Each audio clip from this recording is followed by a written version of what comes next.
কখনো কখনো একটি সত্যি যথেষ্ট একটি সম্পর্ক ভেঙে দেওয়ার জন্য। প্রেমের নির্বাসনের আজকের এই পর্বে গল্পটি পৌঁছে গেছে এক গুরুত্বপূর্ণ মোড়ে, যেখানে লুকানো অনুভূতি আর অজানা সত্য ধীরে ধীরে উন্মোচিত হচ্ছে। ভালোবাসা, যা একসময় ছিল শক্তি, আজ সেটাই হয়ে উঠেছে সবচেয়ে বড় দুর্বলতা। কে সত্যি, কে মিথ্যা, কার ওপর ভরসা করবে হৃদয়, আর কার কাছ থেকে দূরে সরে যাওয়াই হবে একমাত্র পথ। আজকের এই পর্বে একটি সিদ্ধান্ত বদলে দিতে পারে পুরো গল্পের দিক। শেষ পর্যন্ত দেখো, কারণ আজ যা ঘটবে তা শুধু একটি গল্প নয়, এটা তোমার হৃদয়ে গেঁথে যাওয়ার মতো একটি অনুভূতি। লাইক দাও, কমেন্ট করো, আর আপনি যদি নতুন হয়ে থাকেন তাহলে দয়া করে সাবস্ক্রাইব করে পাশে থাকবেন, কারণ প্রেমের নির্বাসন এখন আরও গভীরে প্রবেশ করতে যাচ্ছে। সে দেব রে শালা, তোর টাকার ওপর আমি থুতু ফেলি। কথা না শুনেই ভাব নিচ্ছিস? শোন শোর। ওপাশে ইকবাল স্তব্ধ, যার চোখের মায়া আর চেহারা স্নিগ্ধতায় তিনি একসময় বিভোর হয়েছিলেন, সেই মেয়ের কণ্ঠে আজ আগুনের হলকা। ভাষারে কি ভয়ঙ্কর রূপ! সামলে নিয়ে ধীর গলায় শুধালেন, বলো কি বলবে? দিশার কণ্ঠে হাসি ফুটে উঠল, পরিহাস করে বলল, শক্তের ভক্ত আর নরমের জম তোমরা, অথচ দোষ কেবল আমাদের ওপর চাপিয়ে দাও। পরক্ষণে ঘৃণায় থুতু ফেলে সে, শোন, তোর তো অনেক জায়গায় জানাশোনা আছে, আমাকে বিদেশের একটা টিকিটের ব্যবস্থা করে দিতে পারবি? কেন? ইকবালের সংক্ষিপ্ত প্রশ্ন। এ দেশের বেড়া দিয়ে আমার পোষাচ্ছে না, তাই বাহিরের দেশের বেড়াদের হাতাতে চাই। শুনলি? ইকবাল নিরুত্তর। জীবনের দীর্ঘ পথ চলায় এমন অপমান তিনি বোধহয় আগে কখনো হননি। মনে মনে নিজেকেই ধিক্কার দিয়ে উঠে বলে, কোন অভিশপ্ত লগ্নে এই মেয়ের সঙ্গে আলাপ হয়েছিল। শিট! দিশা আবার তাগাদা দিয়ে উঠল। কি হলো? চুপ করে আছো কেন? আমার হাতে সময় খুব কম, বল কত টাকা আর কতদিন লাগবে? দূরের কোনো দেশে আমার একজনকে পাঠাতে চাই। তো আমাকে বলছিস কেন? আমাকে কি দালাল মনে হয়? টাকা পয়সা লাগলে না হয় আমি একটা... পরমুহূর্তেই চুপ করে যান তিনি। মনে নাড়া দেয় গালিগুলো। মিনমিন করে প্রসঙ্গ বদলাতে বলে ওঠেন চটপট, মানে আর্থিক সাহায্য দরকার হলে না হয় আমি একটা হেল্প করে দিতাম। এক মুহূর্তের জন্য দিশার কণ্ঠ থেকে উত্তাপ উবে গেল। সেখানে স্থান পায় এক সমুদ্র হাহাকার আর অসহায়ত্ব। দীর্ঘশ্বাস ফেলে বলে, মেয়েটা বড্ড দুঃখী ইকবাল। এই পৃথিবী তাকে দুহাত ভরে কেবল কষ্টই দিয়েছে। যেখানে সে আছে সেখানে থাকলেও অকালেই শেষ হয়ে যাবে। আমি সেটা নিজের চোখে সইতে পারবো না। তাই তোমাকে বলছি, যদি পারো ওকে কোথাও থিতু হবার ব্যবস্থা করে দাও। একটু কাজের বিনিময় হলেও। এই সুন্দর পৃথিবীটাকে দেখার অধিকারও ওরও আছে। ইকবাল অবাক হয়ে জিজ্ঞেস করেন, মেয়েটা তোমার কি হয়? আমার মেয়ে। কিন্তু সেদিন তো বললে তোমার শুধু একটি ছেলেই আছে। রক্তের সম্পর্ক না হলে কি কাউকে মেয়ে বলা যায় না? দিশার পাল্টা প্রশ্ন। ইকবাল ক্ষণকাল ভেবে মৃদুস্বরে বললেন, যায়। তাহলে বলো, করবে কিছু? দেখছি। কিন্তু ছবিগুলো? দিশা আশ্বস্ত করে, ওগুলো দিয়ে আমি তোমাকে ব্ল্যাকমেল করিনি আর করবও না। ইকবালের কণ্ঠে কিছুটা নম্রতা নেমে আসে তাই শুনে। দেখা করো একবার। করব। তুমি আগে ওর ব্যবস্থাটা করো, দেখছি আমি। ফোনটা কেটে যায়। দিশা জানলার বাইরে তাকিয়ে শূন্যে দৃষ্টি মেলে দেয়। সময়ের নদী কোন মোহনায় গিয়ে মিশবে, কার জন্য কোন কুল লেখা আছে, তা বিধাতা ছাড়া আর কেই বা জানে। রেহেনুমা ফিরে এসেছেন। সাদা হাসপাতালের দেয়াল আর ওষুধের কটু গন্ধ পেছনে ফেলে চিরচেনা অন্দরে তার প্রত্যাবর্তন ঘটেছে ঠিকই, কিন্তু আগের সেই চঞ্চলতার কর্তৃত্ব যেন হাসপাতালের করিডোরেই কোথাও হারিয়ে গেছে। শরীরের একপাশ এখন এক অবাধ্য ভার, যা তার ইচ্ছের শাসন মানে না। এক মুঠো ওষুধ আর নিয়মিত থেরাপির কঠোর নিয়মই এখন তার আগামীর ধ্রুবতারা। হয়তো এই পঙ্গুত্ব আর যন্ত্রণার সঙ্গেই গড়ে দিতে হবে এক জীবনের মিতালি। বড়গিন্নি বাড়ি ফিরেছেন এই খুশিতে লতা আর আইরিন মিলে হেসেলে নানা পদের আয়োজন করেছে। অথচ সেই সুস্বাদু পদের ঘ্রাণ ছাপিয়ে পুরো বাড়িতে আজ এক অখণ্ড বিষাদ রাজত্ব করছে। কারো মুখে হাসির রেখা নেই, নেই কোনো প্রাণের স্পন্দন। বিশেষ করে উমেদ মির্জা, তিনি যেন এক জীবন্ত প্রস্তরখণ্ডের মতো থমকে আছেন। সকাল গড়িয়ে বিকেল হয়, অফিস যাওয়ার তাড়া নেই, খাবারের প্রতি নেই কোনো রুচি। এক গভীর স্তব্ধতায় তিনি নিজেকে গুটিয়ে নিয়েছেন। বাড়ির সবাই এই মৌনতার কারণ জানে, তাই কেউ আগবেলিয়ে সেই ক্ষতে হাত দিতে সাহস পায় না। শয়নকক্ষে আধ শোয়া হয়ে শুয়ে আছেন রেহেনুমা। তার শিরনে উমেদ মির্জা বসে আছেন পাথরের মতো। নিশ্চুপ হয়ে পাশে মেহেরজান আর ওসমান মির্জা উপস্থিত। অনেকদিন পর রেহেনুমার সঙ্গে জমে থাকা ছোটোখাটো সুখ দুঃখের আলাপ সারছেন তারা। রেহনুমা ক্ষীণ স্বরে শুধালেন, রোদ্রা কেমন আছে? ওসমান মির্জা সস্নেহে জবাব দেন, ভালো আছে ভাবি। প্রতিদিন নিয়ম করে ফোন দেয়, আজকেও করবে, তখন তুমি নিজের কানেই ওর সঙ্গে কথা বলো। রেহনুমার মনে বিষাদের মেঘ আরও ঘনীভূত হয়। দীর্ঘশ্বাস ছেড়ে তিনি আক্ষেপের সুরে বলেন, তোমরা থাকতেও তোমার বড় ভাইয়ের গায়ে হাত তোলার সাহস পায় কিভাবে ওইটুকু মেয়ে? ওসমান, আমি স্বপ্নেও ভাবিনি যে এতটা অধঃপতন দেখব। এতক্ষণ চুপ করে থাকা উমেদ মির্জা এবার ত্যক্ত ও বিষণ্ণ কণ্ঠে বাধা দিলেন। ঘরের ভারী বাতাস আরও কিছুটা গুমোট করে দিয়ে তিনি বললেন, বাদ দাও এসব, ওসব নিয়ে আর নতুন করে ভাবতে চাচ্ছি না আমি। দেয়ালের ঘড়ির টিকটিক শব্দটা কানে লাগছে বড্ড। রেহনুমা কপালে ভাঁজ ফেলে কুণ্ঠিত কণ্ঠে বললেন, ভাবতে হবে তো, আপনার সঙ্গে এত বড় একটা কাণ্ড ঘটালো, আপনি সাজা দেবেন না? আমি ওকে ছেড়ে দেব ভাবি। ওসমান মির্জা বললেন মাঝখানে, তুমি এসব নিয়ে ভেবে মাথা ব্যথা করো না, ওকে এখানে নিয়ে আসাই আমার জীবনের সবচেয়ে বড় ভুল ছিল। রেহনুমা কিছু একটা বলার জন্য মুখ খুলতেই আবার থমকে গেলেন। দরজায় বিকেলের ছোট্ট ছিপছিপে গড়নের দেহটা এসে দাঁড়িয়েছে। রেহনুমা চোখ ভরে মেয়েটাকে দেখেন। কি ভীষণ রোগা আর অসুখী চেহারা, চোখের নিচে গাঢ় কালির দাগ, গালজোড়া দেবে বসে গেছে। তার দৃষ্টি অনুসরণ করে বাকিরাও ফিরল বিকেলের দিকে। ওসমান মির্জা কণ্ঠে উষ্মা মিশিয়ে বলে উঠলেন সঙ্গে সঙ্গে, এখানে কি চাই? বিকেল ঘরে ঢোকে বিনা অনুমতিতে। তোমার সঙ্গে কথা আছে বাবা, আসবে? বাপের মর্যাদা রাখছোস, আবার বাপ বইলা ডাক দেশ? মেহেরজান আক্রোশপ্রসূত হয়ে বলেন চিবিয়ে চিবিয়ে। বিকেল স্বভাবসুলভ মুখে কুলুপেটে রইল না আজ, সরাসরি জবাব দিয়ে বসল তীক্ষ্ণ স্বরে, সেও তো আমাকে মেয়ে হওয়ার কোনো মর্যাদা, ভালোবাসা, স্নেহ, মমতা কিছুই দেয়নি। সম্মান পেতে হলে দিতেও জানতে হয়। এই কথাটা তোমাকে শেখায়নি? এত জ্ঞান তোমার? খানকির বাচ্চা, মুখে বুলি ফুটছে তোর। বিকেল তেড়ে এগোয়, খবরদার বুড়ি, মুখ খারাপ করে একটা গালি দিবি, তোরে আজকে এইখানে পুঁতে দিতে বলবো।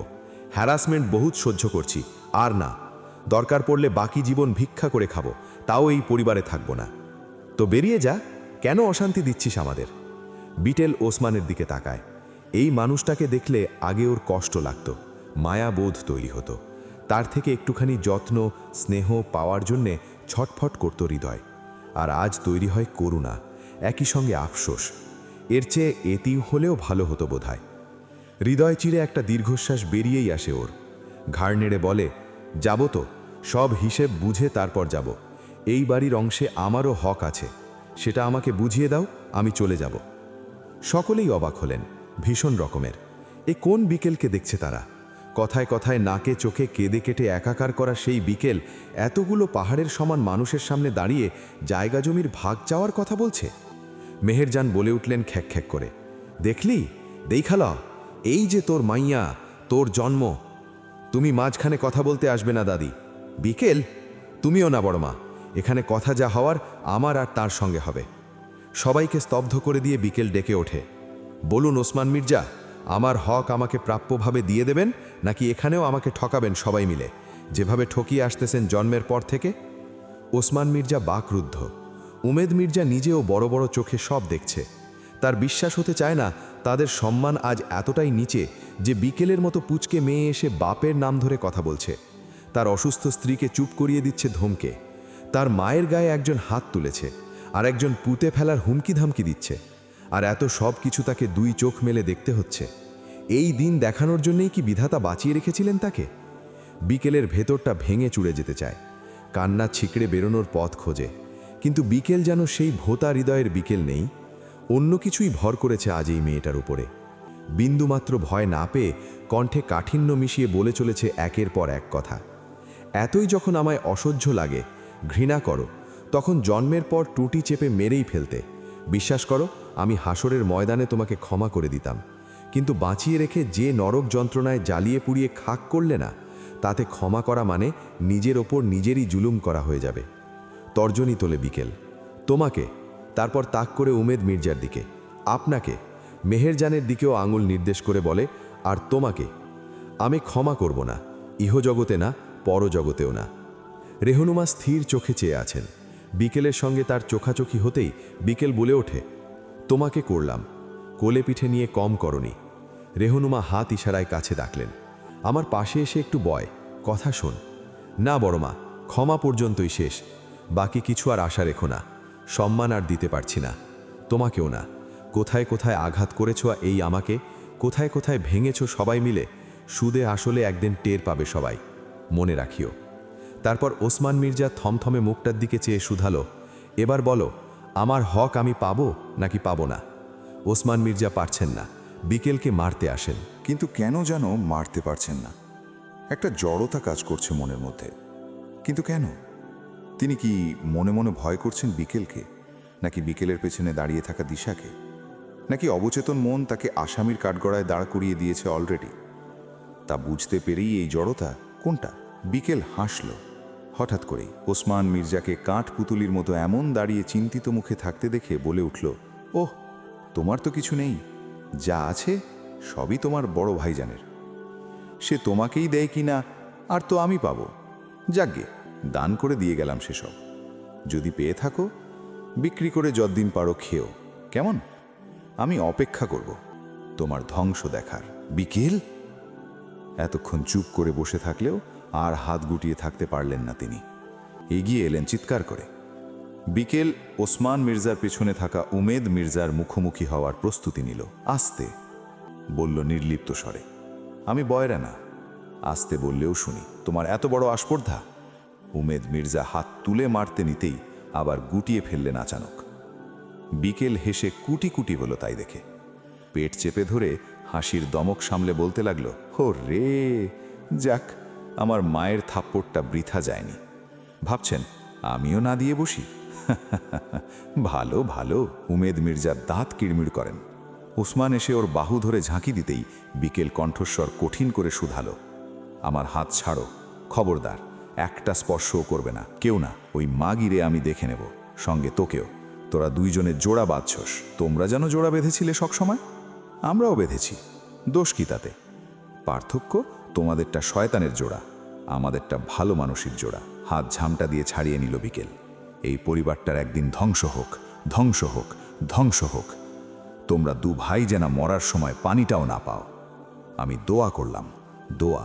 ওসমান চর বসাবেন করেই হাত তুলতে বিকেল আরও স্তম্ভিত করে দিয়ে তার হাত কামড়ে দিল।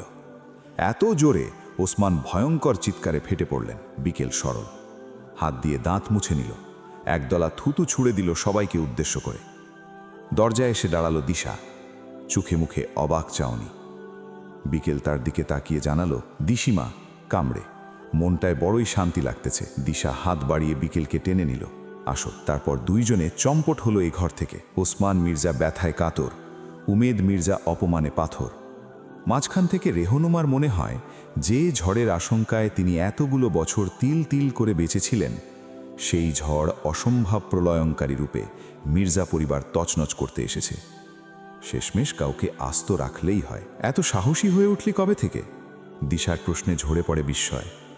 মনে হয় প্রচ্ছন্ন গর্ব মিশে আছে লুকিয়ে।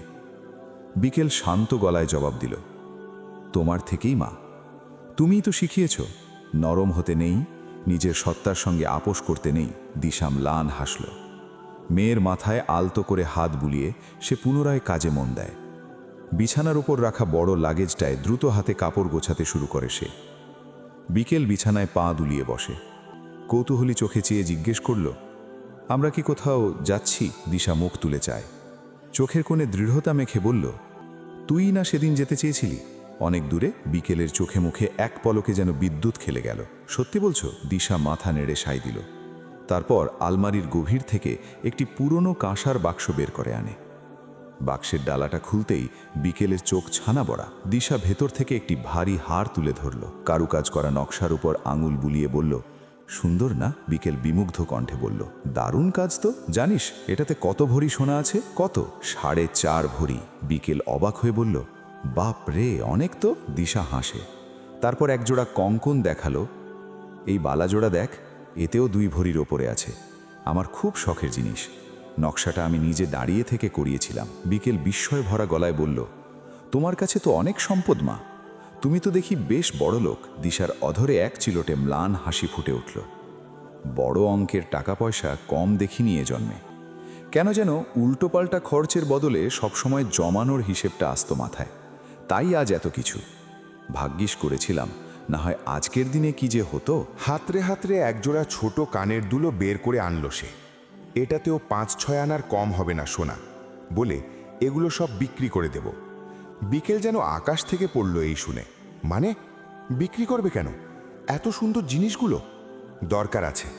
কি দরকার? দিশা মেয়ের চিবুক ছুঁয়ে বলে, তোকে বিদেশে পাঠাতে হবে না বোকা মেয়ে। বিকেলের চোখে জল চিকচিক করে ওঠে। তাই দেখে দিশা ভ্রু কুচকে চোখ পাকালো সঙ্গে সঙ্গে। আরে পাগল, এসব অলংকার তো আরও কত বানানো যাবে। মানুষ কেন গয়না বানায়? যাতে বিপদের সময় ঢাল হয়ে দাঁড়ায়। আজ আমাদের লড়াইয়ের দিন। আজ যদি এগুলো কাজেই না লাগে তবে এর আর মূল্য কি? চোখ মোচ, কান্নাকাটির দিন শেষ। এখন থেকে আমরা আর ট্রমা নেব না, ট্রমা দেব। যারা আমাদের কষ্ট দিয়েছে তাদের প্রত্যেককে দেখে নেব, বুঝেছিস? বিকেল দিশার হাত দুটো জড়িয়ে ধরে কাপা গলায় বলল, কেউ কোনোদিন একটা চকলেটও আমায় বিনা স্বার্থে দেয়নি মা, আর সেখানে তুমি এতগুলো টাকা খরচ করে আমায় বাইরে পাঠানোর ব্যবস্থা করছো। আমি তোমার এই ঋণ কিভাবে শোধ করব? দিশা শব্দ করে হাসল। মাও বলছিস, আবার ঋণ শোধের কথাও বলছিস? মায়ের ঋণ কোনোদিন শোধ করা যায় না বোকা। যেদিন তুই নিজে মা হবি সেদিন বুঝবি। আবেগের বাঁধ ভেঙে যায় বিকেলের। দিশার চুলে বিলি কেটে দিতে লাগলে, তাতে কি, তুই একদিন চমৎকার মা হবি। বিয়ে ছাড়া? মা হওয়ার জন্য বিয়ে জরুরি নয়, রক্তের সম্পর্ক ছাড়াও মা হওয়া যায়। বিশ্বাস হয় না? বিকেল মাথা নাড়ল। হয়, যেমন তুমি আমার মা। গুমোট ঘরের ভেতর এক টুকরো প্রশান্তির হাসি খেলে গেল দিশার ঠোঁট জুড়ে। এটাই কি তোমার শেষ সিদ্ধান্ত? চোখের কাজলটা আরেকটু গাঢ় করে টানতে টানতে নির্লিপ্ত স্বরে দিশা জবাব দেয়, হ্যাঁ। সুন্দর জীবনটাকে নিজের হাতে বিষিয়ে দিলে তুমি। ওসমানের এমন হাহাকারপূর্ণ কথা দিশার কানে বিদ্রূপের মতো শোনায়। ঠোঁটের কোণে এক চিলতে তাচ্ছিল্যের হাসি ফুটে উঠল তার। আয়নার প্রতিবিম্বে ওসমানের চোখে চোখ রেখে সে শুধালো, এটাকে তুমি জীবন বলছো ওসমান? নয় বলছো? বলছি। ঝট করে ঘুরে ওসমানের মুখোমুখি দাঁড়ালো সে। যেটাকে তুমি জীবন বলে আঁকড়ে আছো সেটা আদতে একটা চোরাবালি। আজ বুঝতে পারছো না, কিন্তু যেদিন দেখবে চারপাশে কেউ নেই, একদম কেউ নেই, সেদিন হাড় হারিয়ে টের পাবে জীবন কাকে বলে। ওসমান মির্জা নির্বাক হয়ে রইলেন। দিশা টিস্যুর কোণ দিয়ে আলতো করে চোখের কাজল মুছে নিল। সে কি কাজল ঠিক করছিল নাকি নোনা জলের দাগ লুকোতে চাইল তা অজানাই রয়। ফ্যাকাশে ঠোঁট জোড়া লিপস্টিকের গাঢ় রঙে রাঙাতে রাঙাতে আবারও বলে ওঠে, আমার প্রতি তোমার কোনো দাবি থাকবে না জানি, তবে ওয়াফির প্রতিও কোনো অধিকার রেখো না। ও তো নিষ্পাপ শিশু, ওর সামনে গোটা আকাশটা সমান উজ্জ্বল ভবিষ্যৎ পড়ে আছে। আমি চাই না মির্জা পরিবারের কোনো কালো ছায়া ওর ওই সুন্দর জীবনের তিলমাত্র আচর কাটুক। ওসমান মির্জা এবারও কোনো প্রতিবাদ করলেন না। পাথরের মতো স্থির হয়ে শুধু বিদায়ের দৃশ্যটুকু দেখে গেলেন। বুকের ভেতরটা কেন যেন হঠাৎ মোচড় কেটে উঠল। তীব্র ইচ্ছে হলো চিৎকার করে বলতে, থেকে যাও, কিন্তু অদৃশ্য কোনো জড়তাবোধ তার কণ্ঠরোধ করে রেখেছে। হয়তো একেই বলে বিবেকের দংশন। জীবনের এক পর্যায়ে এসে প্রত্যেককেই নিজের কাঠগড়ায় দাঁড়াতে হয়। ওসমানও তার ব্যতিক্রম নন। সন্ধ্যা নামার ঠিক আগ মুহূর্তে ওরা ঘর ছেড়ে বেরিয়ে পড়ল। নিস্তব্ধ খা খা করা ঘরটায় ওসমান মির্জা যখন এক বুক তৃষ্ণা সমেত একা একা বসে রইলেন, উপলব্ধি করলেন এক গ্লাস জল নিয়ে এগিয়ে আসার মতো কেউ নেই আর এই ঘরে। তার স্ত্রী, সন্তান, এমনকি যে মেয়েটাকে জন্ম থেকে অবহেলায় আর অনাদরে বড় করেছেন, সবাই আজ তাকে অতল শূন্যতার গভীরে ডুবিয়ে দিয়ে চলে গেছে। ফুটপাথের ওপর একটা ছোট্ট বাচ্চা হঠাৎ করে পড়ে গেছে। হাতের আইসক্রিমটা গড়িয়ে ধুলো মাখা রাস্তায় চলে গেছে অনেকটা দূর। কি কান্না বাচ্চাটার! গলা ছেড়ে সমান তালে চিৎকার করছে সে। তবু এতটুকু ধৈর্য না হারিয়ে একজন ভদ্রলোক ভীষণ যত্ন নিয়ে চেষ্টা করে যাচ্ছেন বাচ্চাটির কান্না থামাতে। একটু পরেই তিনি ফিরে এলেন, একটির বদলে দুটো আইসক্রিম হাতে করে। দুটোই বাচ্চাটির পছন্দের ফ্লেভার। মিষ্টি স্বরে বললেন, আব্বু, এই দেখো, দুটো আইসক্রিম কিনে এনেছি পাপ্পা। কান্না থামাও, আমরা আইসক্রিম খেয়ে শক্তি অর্জন করে রাস্তাটাকে খুব করে মেরে দেব, ঠিক আছে? এই তো আমার লক্ষ্মী আব্বু। বলো তো কোনটা খাবে আগে, চকলেট নাকি স্ট্রবেরি? বাচ্চাটি চোখ মুছে হাত বাড়িয়ে চকলেট আইসক্রিমটা ধরল। এক কামড় মুখে দিতেই ফোকলা দাঁতে ফুটে উঠল ছোট্ট হাসি। তারপর বাবার হাত ধরে গুটি গুটি পায়ে হাঁটতে লাগলো সামনের পথে। দৃশ্যটা মনোযোগ দিয়ে দেখছিল বিকেল।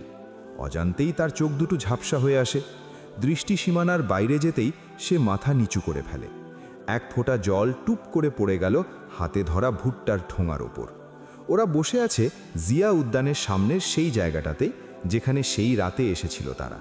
তখন আকাশ থেকে একের পর এক তারা খসে পড়ছিল, আর বিমুগ্ধ নয়নে রাতের নগরী দেখছিল বিকেল। আজ চলে যাবার আগে নিজে থেকেই একবার এখানে বসার আবদার করল মেয়েটা। কে জানে আর কোনোদিন এখানে আসা হবে কি না। কে জানে এই ছোট্ট আবদারটা অপূর্ণ রয়ে গেলে কোনো একদিন পিছু টান হয়ে তার পথ আটকে দাঁড়াতো কিনা। দিশা ধীর স্বরে বলে, ফিরে যাবে, এখনো পথ খোলা আছে। বিকেল হাতের উল্টো পিঠে গাল মুছে নেয়। আমরা এখন কোথায় যাব? আমার এক বন্ধুর বাসায়, নাম জুনি। একটু উশৃঙ্খল লাগবে তোমার চোখে, বাট মনটা খুব ভালো, ট্রাস্ট মি। আচ্ছা। তারপর আবার দুজনেই চুপ করে রইল। দিশা ভুট্টা চাবাতে চাবাতে বলল, পরে কখনো যদি অনুশোচনা হয়? বিকেল ভাবুক হয় এই শুনে।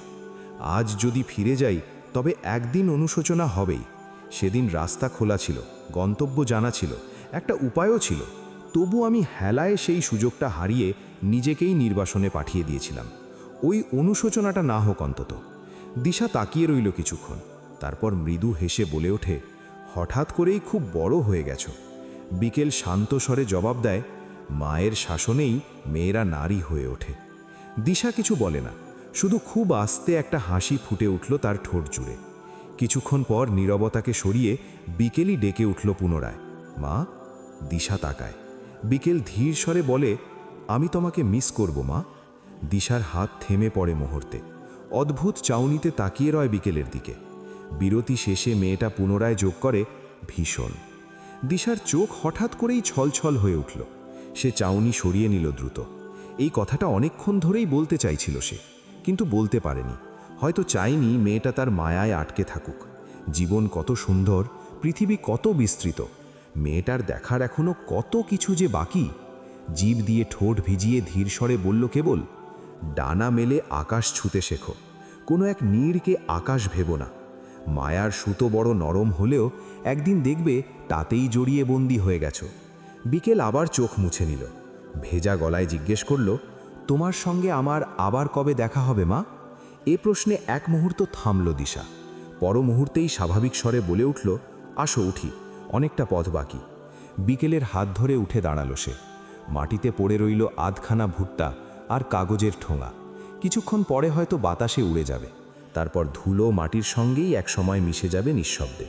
কেউ কোনোদিন জানবে না ওটাও একদিন সাক্ষী ছিল দুটি হৃদয়ের গভীর টানাপোড়েনের। কিছু বিদায় থাকে যেগুলোকে বিদায় বলেও মনে হয় না।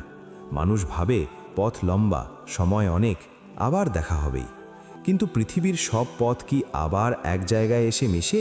ভোরের আলো তখনও ফোটেনি। চারদিকের স্তব্ধতা ভেঙে খুব মৃদু একটা শব্দে বিকেলের ঘুমটা ভেঙে গেল। ঘর জুড়ে নিকষ কালো অন্ধকারের রাজত্ব। সাধারণ কেউ হলে হয়তো শিউরে উঠত অকস্মাৎ, কিন্তু বিকেলের চোখে ভয়ের লেশমাত্র নেই। কণ্ঠ চিরে কে শব্দটা বেরিয়ে আসার ঠিক আগের মুহূর্তে পরিচিত একটা ঘ্রাণ ওর নাসিকার অন্ধ্রে এসে ধাক্কা দেয়। বিকেলের ঠোঁটে এক চিমটি হাসি ফুটে ওঠে। অদৃশ্য কারো উদ্দেশ্যে প্রশ্ন ছুড়ে দেয়, ঘুমের ঘোরে হাঁটার অভ্যেসেছে নাকি? ঘরের অপর প্রান্ত থেকে কোনো উত্তর এলো না। সেখানে দাঁড়িয়ে থাকা ছোট্ট শিশুটি ভয়ে আড়ষ্ট হয়ে গেছে। ঠোঁট জোড়া কাঁপছে ঠিকই, কিন্তু কোনো শব্দ বেরোচ্ছে না। সে যেখানে ছিল সেখানেই পাথরের মূর্তির মতো জমে গেল। পরক্ষণেই ঘরের বাতি জ্বলে ওঠে। বিছানার পাশে মাস্টার সুইচটা বিকেলের হাতের নাগালেই ছিল। দুধ সাদা আলোয় দেখা গেল বিছানায় হেলান দিয়ে বসে আছে বিকেল, মুখে রহস্যময় হাসি। শ্যামা দ্রুত চোখ সরিয়ে নেয়। এই মেয়েটাকে তার কেমন যেন ভয় লাগে। চলে যাওয়ার জন্য এক পা বাড়াতেই বিকেলের শাসন মেশানো ডাক ভেসে এলো, এই মেয়ে দাঁড়াও। বিকেল বিছানা ছেড়ে মেঝেতে পা রাখে। দ্রুত পায়ে এগিয়ে গিয়ে দাঁড়ায় শ্যামার মুখোমুখি। মেয়েটা ভীত হরিণীর ন্যায় ড্যাবড্যাবে চোখে এদিক ওদিক তাকাচ্ছে, যেন দৃষ্টি লুকানোর একটা বৃথা চেষ্টা চালাচ্ছে আপ্রাণ। বিকেল অবাক হয়, এইটুকু একটা শিশুর মধ্যে কি অকালপক্য গাম্ভীর্য। ধরা পড়ে যাওয়ার পর তার চোখে মুখে অপরাধ বোধের চেয়ে লজ্জাই বেশি ফুটে উঠেছে। বিকেলের কণ্ঠস্বর খানিকটা নরম হলো এবারে। জানতে চাইল, তোমার কি কিছু প্রয়োজন, তাই এসেছিলে? শ্যামা নিঃশব্দে মাথা নেড়ে না জানালো। তবে কি তেষ্টা পেয়েছে? এবারেও মাথা নাড়িয়ে অসম্মতি জানালো মেয়েটা। বিকেল খানিকটা দ্বিধায় পড়ে। এক মুহূর্ত নিস্তব্ধ থেকে ভাবুক স্বরে বিড়বিড় করল, তাহলে কেন এলে? আর জানলেও বা কি করে যে এটা আমার ঘর? প্রতিপক্ষ এবারও নিরুত্তর। বিকেলের ধৈর্য কিছুটা চ্যুত হলো বোধহয়। একটু কড়া সুরে বলে উঠল, কি হলো, উত্তর দাও, আমাকে না বললে আমি বুঝবো কি করে? শেষ বাক্যটার কাঠিন্য সম্ভবত শ্যামার কচি মনে আঘাত করল। সে শিউরে উঠে এক কদম পিছিয়ে যায়। তারপর অতি কষ্টে অস্পষ্ট স্বরে বিড়বিড় করে জীবনের প্রথম শব্দটি উচ্চারণ করে, ভয়। বিকেলের দুই ভ্রু কুচকে এক বিন্দুতে মিলিত হলো। সে নিজেও শব্দটা আওড়ালো, ভয়। পরমুহূর্তে জানতে চাইল, কিসের ভয়? আমার বাড়িটা তো হন্টেড নয়, শব্দ স্বাভাবিক, তবে কিসের এত ভয় তোমার? মেয়েটা নিরুত্তর রইল। বিকেল কিছুক্ষণ ভাবল, তারপর হঠাৎ যেন তার বুদ্ধির জট খুলে পড়ে। উজ্জ্বল চোখে হড়বড় করে জিজ্ঞেস করে, একা থাকতে ভয় পাও, তাই তো? এবার শিশুটি মৃদু মাথা নাড়াল। বিকেলের ঠোঁটে এক চিমটে আত্মতৃপ্তির হাসি ফুটে ওঠে। দুহাত ভাঁজ করে গর্বিত ভঙ্গিতে বলে, ওয়েল, তোমার চেয়ে আমি অনেক বেশি সাহসী। জানো, আমি ছোটবেলা থেকেই নিজের ঘরে একা ঘুমিয়ে আসছি। শ্যামার চোখে বিস্ময় চিকচিক করে। এই প্রথম সে কোনো কথায় প্রতিক্রিয়া দেখালো। বিকেলের ভালো লাগলো বিষয়টা। সে বলে চলে, যাই হোক, কারো সঙ্গে বিছানা ভাগ করে নেওয়ার অভ্যেস আমার নেই, কিন্তু তোমার জন্য এই ঘরেই আমি অন্য একটা বিছানা পাততে পারি। আশা করি তাতে তোমার কোনো আপত্তি থাকবে না। শ্যামা সম্মতির ভঙ্গিতে মাথা নাড়ে আবারও। বিকেল মৃদু হাসল। আজকের মতো আমার বিছানাতেই ঘুমিয়ে পড়ো, নাকি খিদে পেয়েছে, কিছু খাবে? মাথা নেড়ে না জানাতেই বিকেল অকস্মাৎ তাকে কোলে তুলে নেয়। You are so well mannered, I am impressed by the way. মেয়েটি কিছুই বলল না, শুধু বিকেলের কোলে আড়ষ্ট হয়ে রইল। ওকে বিছানায় শুইয়ে দিয়ে বিকেল জানালার ধারের আরাম কেদারায় গায়ে এলিয়ে দেয়। পর্দা সরাতেই একগুচ্ছ মায়াবী আলো এসে লুটিয়ে পড়ল কেদারার উপর। বাইরে তখন এক অপার্থিব ভোর নামছে। তুষারপাত থেমেছে কিছুক্ষণ হলো, তবে চারপাশ একজন ধবল সুন্দরীর রূপ ধারণ করেছে। যেদিকে চোখ যায় শুধু শুভ্রতার সমারোহ। দিগন্ত জোড়া সেই সাদা চাদরের মাঝে ঠায় দাঁড়িয়ে থাকা পাইন বনটাকে মনে হচ্ছে রূপালী কোনো স্বপ্নপুরী। বরফে ঢাকা পাইন গাছের শাখাগুলো নুয়ে আছে কোনো এক অদ্ভুত প্রশান্তিতে। বিকেল বিমুগ্ধ নয়নে তাকিয়ে রইল। কতবার এই দৃশ্য সে দেখেছে, তবু প্রতিবার যেন নতুনের স্বাদ পায়। আর যতবার দেখে, বুকের ভেতরটা হু হু করে ওঠে অজান্তেই। এই সৌন্দর্যের ভাগিদার হওয়ার কথা ছিল আরও একজনের। নিয়তির পরিহাস না থাকলে হয়তো আজ দুজনে মিলে ধোঁয়া ওঠা হট চকোলেটের কাপে চুমুক দিতে দিতে এই তুষার শুভ্র ভোর দেখত। দীর্ঘশ্বাসে বুকটা ভারী হয়ে আসে বিকেলের। ঠিক তখনই পেছন থেকে একটা ঋণ ঋণে কণ্ঠস্বরে সম্পূর্ণ বাক্য ভেসে আসে, আপনি ঘুমোবেন না? বিকেল চমকে ফিরে তাকালো। শ্যামা বিছানায় পুতুলের মতো বসে আছে। বিকেল বিস্ময়ে চেপে রাখতে পারে না। তোমার কণ্ঠস্বর তো ভারী চমৎকার। মেয়েটি হাসল না, এমনকি কোনো আনন্দের চিহ্নও তার মুখে নেই। বিকেল মনে মনে ভাবে, কোন সে ঝড়র যা এইটুকু বয়সেই মেয়েটাকে এত পরিণত করে তুলেছে? কে তার বাবা মা? উত্তর খুঁজে পায় না সে। শুধু শ্যামার ড্যাবডেবে চোখের দিকে তাকিয়ে বলল, তুমি ঘুমিয়ে পড়ো, আমি এখানেই আছি। শ্যামা আর এক মুহূর্তও নষ্ট করল না। তক্ষুনি নরম কমফর্টারে রোমে নিজেকে লুকিয়ে ফেলল। নিমিষেই তড়িয়ে যায় গভীর ঘুমের অতল গহ্বরে। বিকেল আরাম কেদারায় মাথা রেখে বাইরের ওই ধূসর আকাশটার দিকে চেয়ে রইল। নিজেকে বড় একা, বড় নিঃসঙ্গ মনে হতে লাগলো তার। চোখ দুটো জ্বালা করছে। সে কাঁদতে চায় না, স্মৃতিদের ভিড় করতে দিতে চায় না। অবসন্ন শরীরটা এলিয়ে দিতেই তার মনে হয় সে যেন কারো বুকে রোমে মিশে যাচ্ছে। একসময় সেও ঘুমের কোলে ঢলে পড়ল অজান্তে। ভোরের প্রথম তির্যক রোদ এসে পড়ল বিকেলের শান্ত মুখে। জানালার কার্নিশে এসে বসল একটি ব্ল্যাক ক্যাপড চিকাটি পাখি। সে তার ছোট্ট ঠোঁট দিয়ে কাঁচের ওপর মৃদু ঠোকর দেয়। বাইনের পাইন বনের ওপর রোদের সোনা রোশনাই উপচে পড়ছে তখন। কানাডার বানফ শহরের এই পাথুরে নিস্তব্ধতায় বিকেলের ৮-৮টি বছর কিভাবে যে কেটে গেল তা ভাবতে বসলে ও নিজেই বিস্ময়ে থমকে যায়। স্মৃতির ধুলো ঝাড়লে ৮ বছর আগের সেই প্রথম দিনগুলোর কথা মনে পড়ে। অলিভার চাচাতো বোন টিউলিপের বাড়িতে যখন প্রথম পেইং গেস্ট হয়ে এলো, তখন কান্নাই ছিল ওর নিত্যসঙ্গী। পাক্কা 4টে দিন মেয়েটা অঝরে কেঁদেছিল। নাওয়া খাওয়া সব তুলে দিয়েছিল শিকে। চোখ বুঝলেই মনে হতো বহুদূর থেকে কেউ যেন ব্যাকুল হয়ে হাতছানি দিয়ে ডাকছে।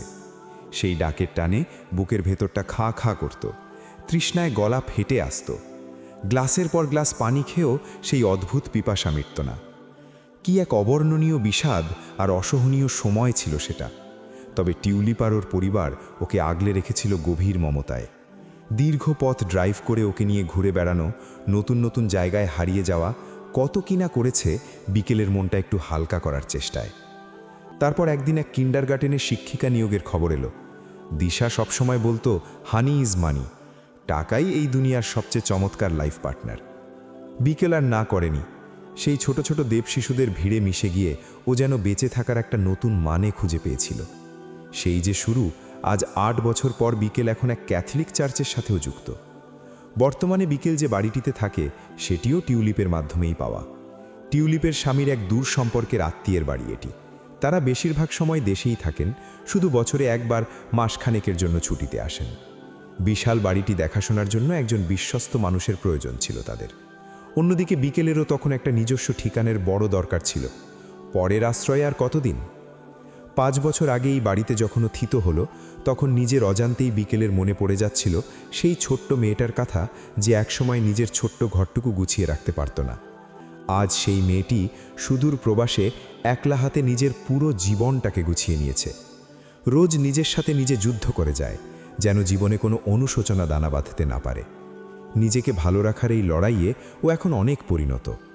তবুও দিনের শেষে এক চিলতে আফসোস মনের কোনো এক কোণে রয়েই গেছে। সেই গোপন হাহাকার কি এ জীবনে কোনোদিন মিটবে? বিকেল জানে না, হয়তো উত্তরটা সময়ের গর্ভেই লুকানো।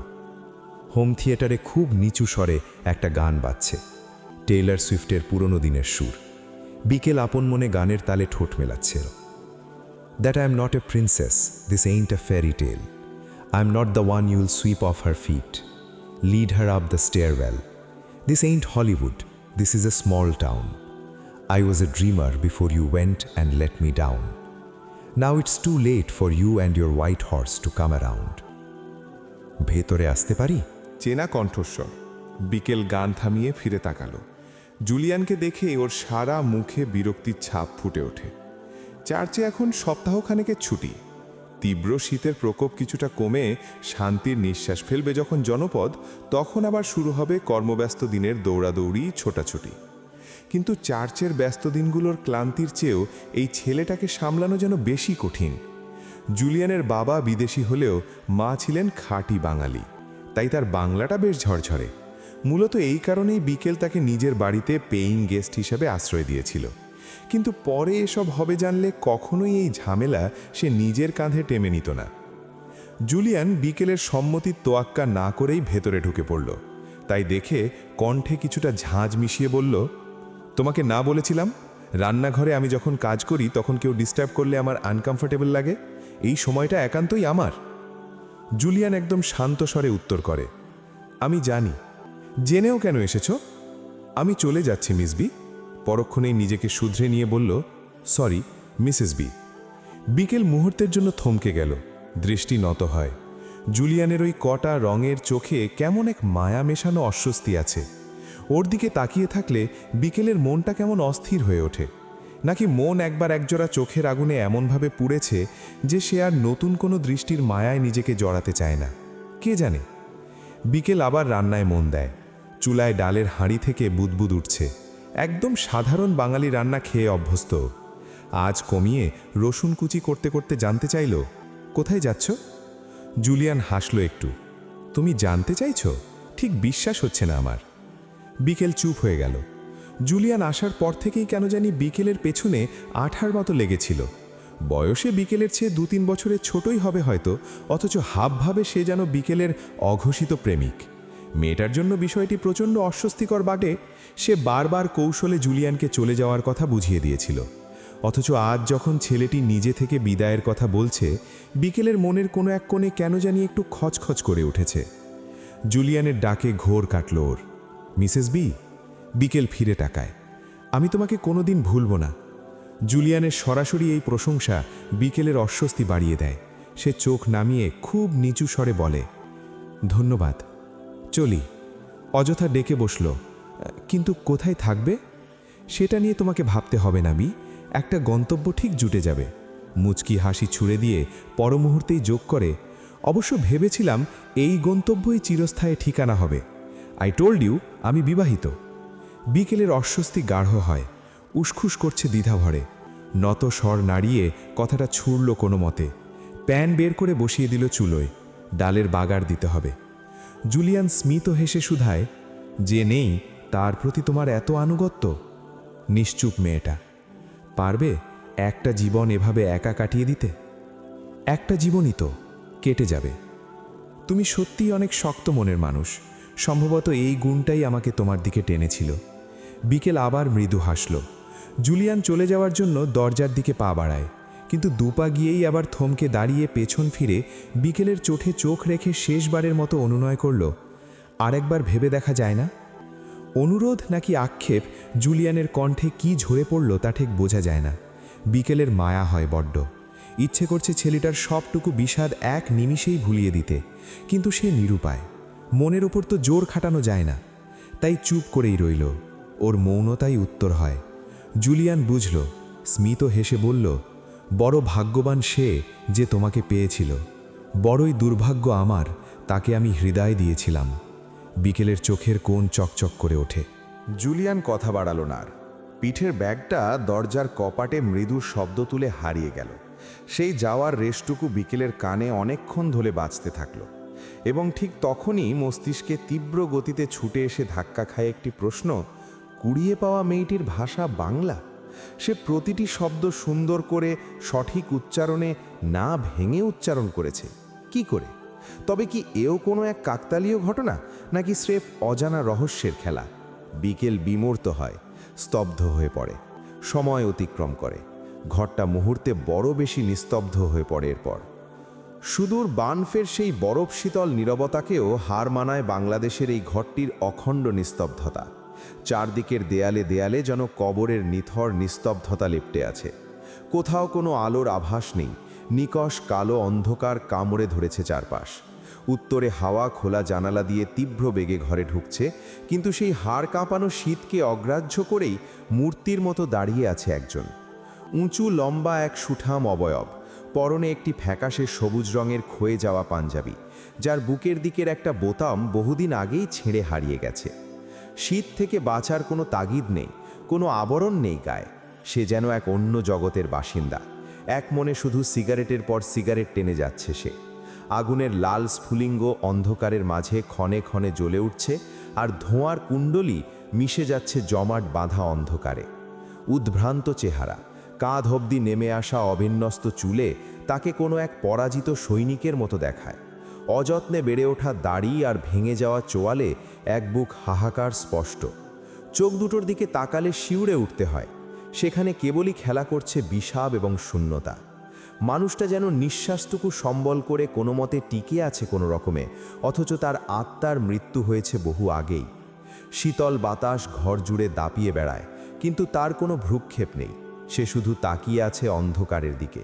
ওই শূন্যতার মাঝেই মানুষটা খুঁজে ফিরছে হারানো কোনো অতীতের ধূলিসাৎ হওয়া স্মৃতি।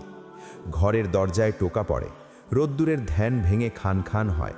তীব্র গতিতে পেছন ঘুরে তাকাতেই চোখ মুখ কঠিন হয়ে উঠল তার। খ্যাঁক খ্যাঁক কণ্ঠে বলে উঠল, আবার এসেছ ওই এক সুর নিয়ে? রেহেনুমার কান্না ভেজা চোখ। তোর বাবা হাত কেটে ফেলছেন রোদ। কাটুক, আমার যে চিত্ত চিরে গেছে সে বেলায়। রেহেনুমা এগিয়ে আসতেই রোদ্দুর উদ্ভ্রান্তের মতো খেপে ওঠে। চিৎকার করে বলে, খবরদার মা, আসবেন না। আমাকে একা নিজের মতো থাকতে দাও। সব কেড়ে নিয়েছো আমার, সব কিছু। বাবা, ডাকবেন না আমাকে। এই ডাক ডেকে ডেকে আমাকে পাগল করে দিয়েছিলে তোমরা। আমি হিতাহিত জ্ঞান শূন্য হয়ে যা নয় তাই করে বসেছি। আর না, আর না মা, আর না। সজোরে পাশে থাকা ড্রেসিং টেবিলে ঘুষি মেরে বসে রোদ্দুর। হাত কেটে ছিন্ন ভিন্ন হয়। চুইয়ে চুইয়ে রক্ত পড়ে ভেসে যায় মেঝে। রেহেনুমা চিৎকার করে ওঠেন। মিশি ছুটে আসে তাই শুনে। মেয়েটা অনেক বড় হয়ে গিয়েছে। দুর্ভাগ্য, বিয়েটা হয়নি। এমন বাড়িতে কেউই আত্মীয়তা করতে চায় না কেন জানো। চোখের চশমাটা নাকের গোড়া থেকে ঠেলে ওপরে তুলে আনে। আর্তনাদে হই হই করে বলে, এ কি ভাইয়া, তুমিও? রোদ্দুর শান্ত হয়। ব্যথায় নাস্তানাবুদ বেচারা। একমাত্র মিশিকেই সহ্য করতে পারে। কণ্ঠ ব্যথাতুর করে বলল, ওই ড্রয়ারে ফার্স্ট এইড আছে, নিয়ে আয়। রেহেনুমার দিকে তাকালো মিশি। তুমি চলে যাও মা, তোমার জন্যে এত কাণ্ড, বাবাকে সামলাও গিয়ে। রেহেনুমার বুক ভেঙে আসেন। দুইটা সন্তানের কেউই আজ তাকে কণা পরিমাণ মূল্য দেয় না। বড়টা তো সহ্যই করতে পারেন না, ছোটটা ওরা। যেই মিশি কথার পিঠে কথা বলতে পারত না, সে আজ কাট কাট ভাষায় তাকে যাতা বলতে থাকে। রেহেনুমার মনে হয় সেদিন মাথা ঘুরে না পড়ে মরণ হয়ে গেলেই ভালো ছিল বুঝি। স্বামীর কথা মান রাখতে গিয়ে ছেলের উপর এতটা অত্যাচার, অবিচার করা হয়ে গেছে। আজ তার ছেলে তার মুখটাই দেখতে পায় না। একজন মায়ের কাছে এর চেয়ে বেশি নরক যন্ত্রণা আর কি হতে পারে? রেহেনুমা কান্নারত চোখে দরজা খুলে বেরিয়ে গেলেন। পেছনে রোদ্দুর ভয়ানক আর্তনাদ করে চিল্লাচ্ছে।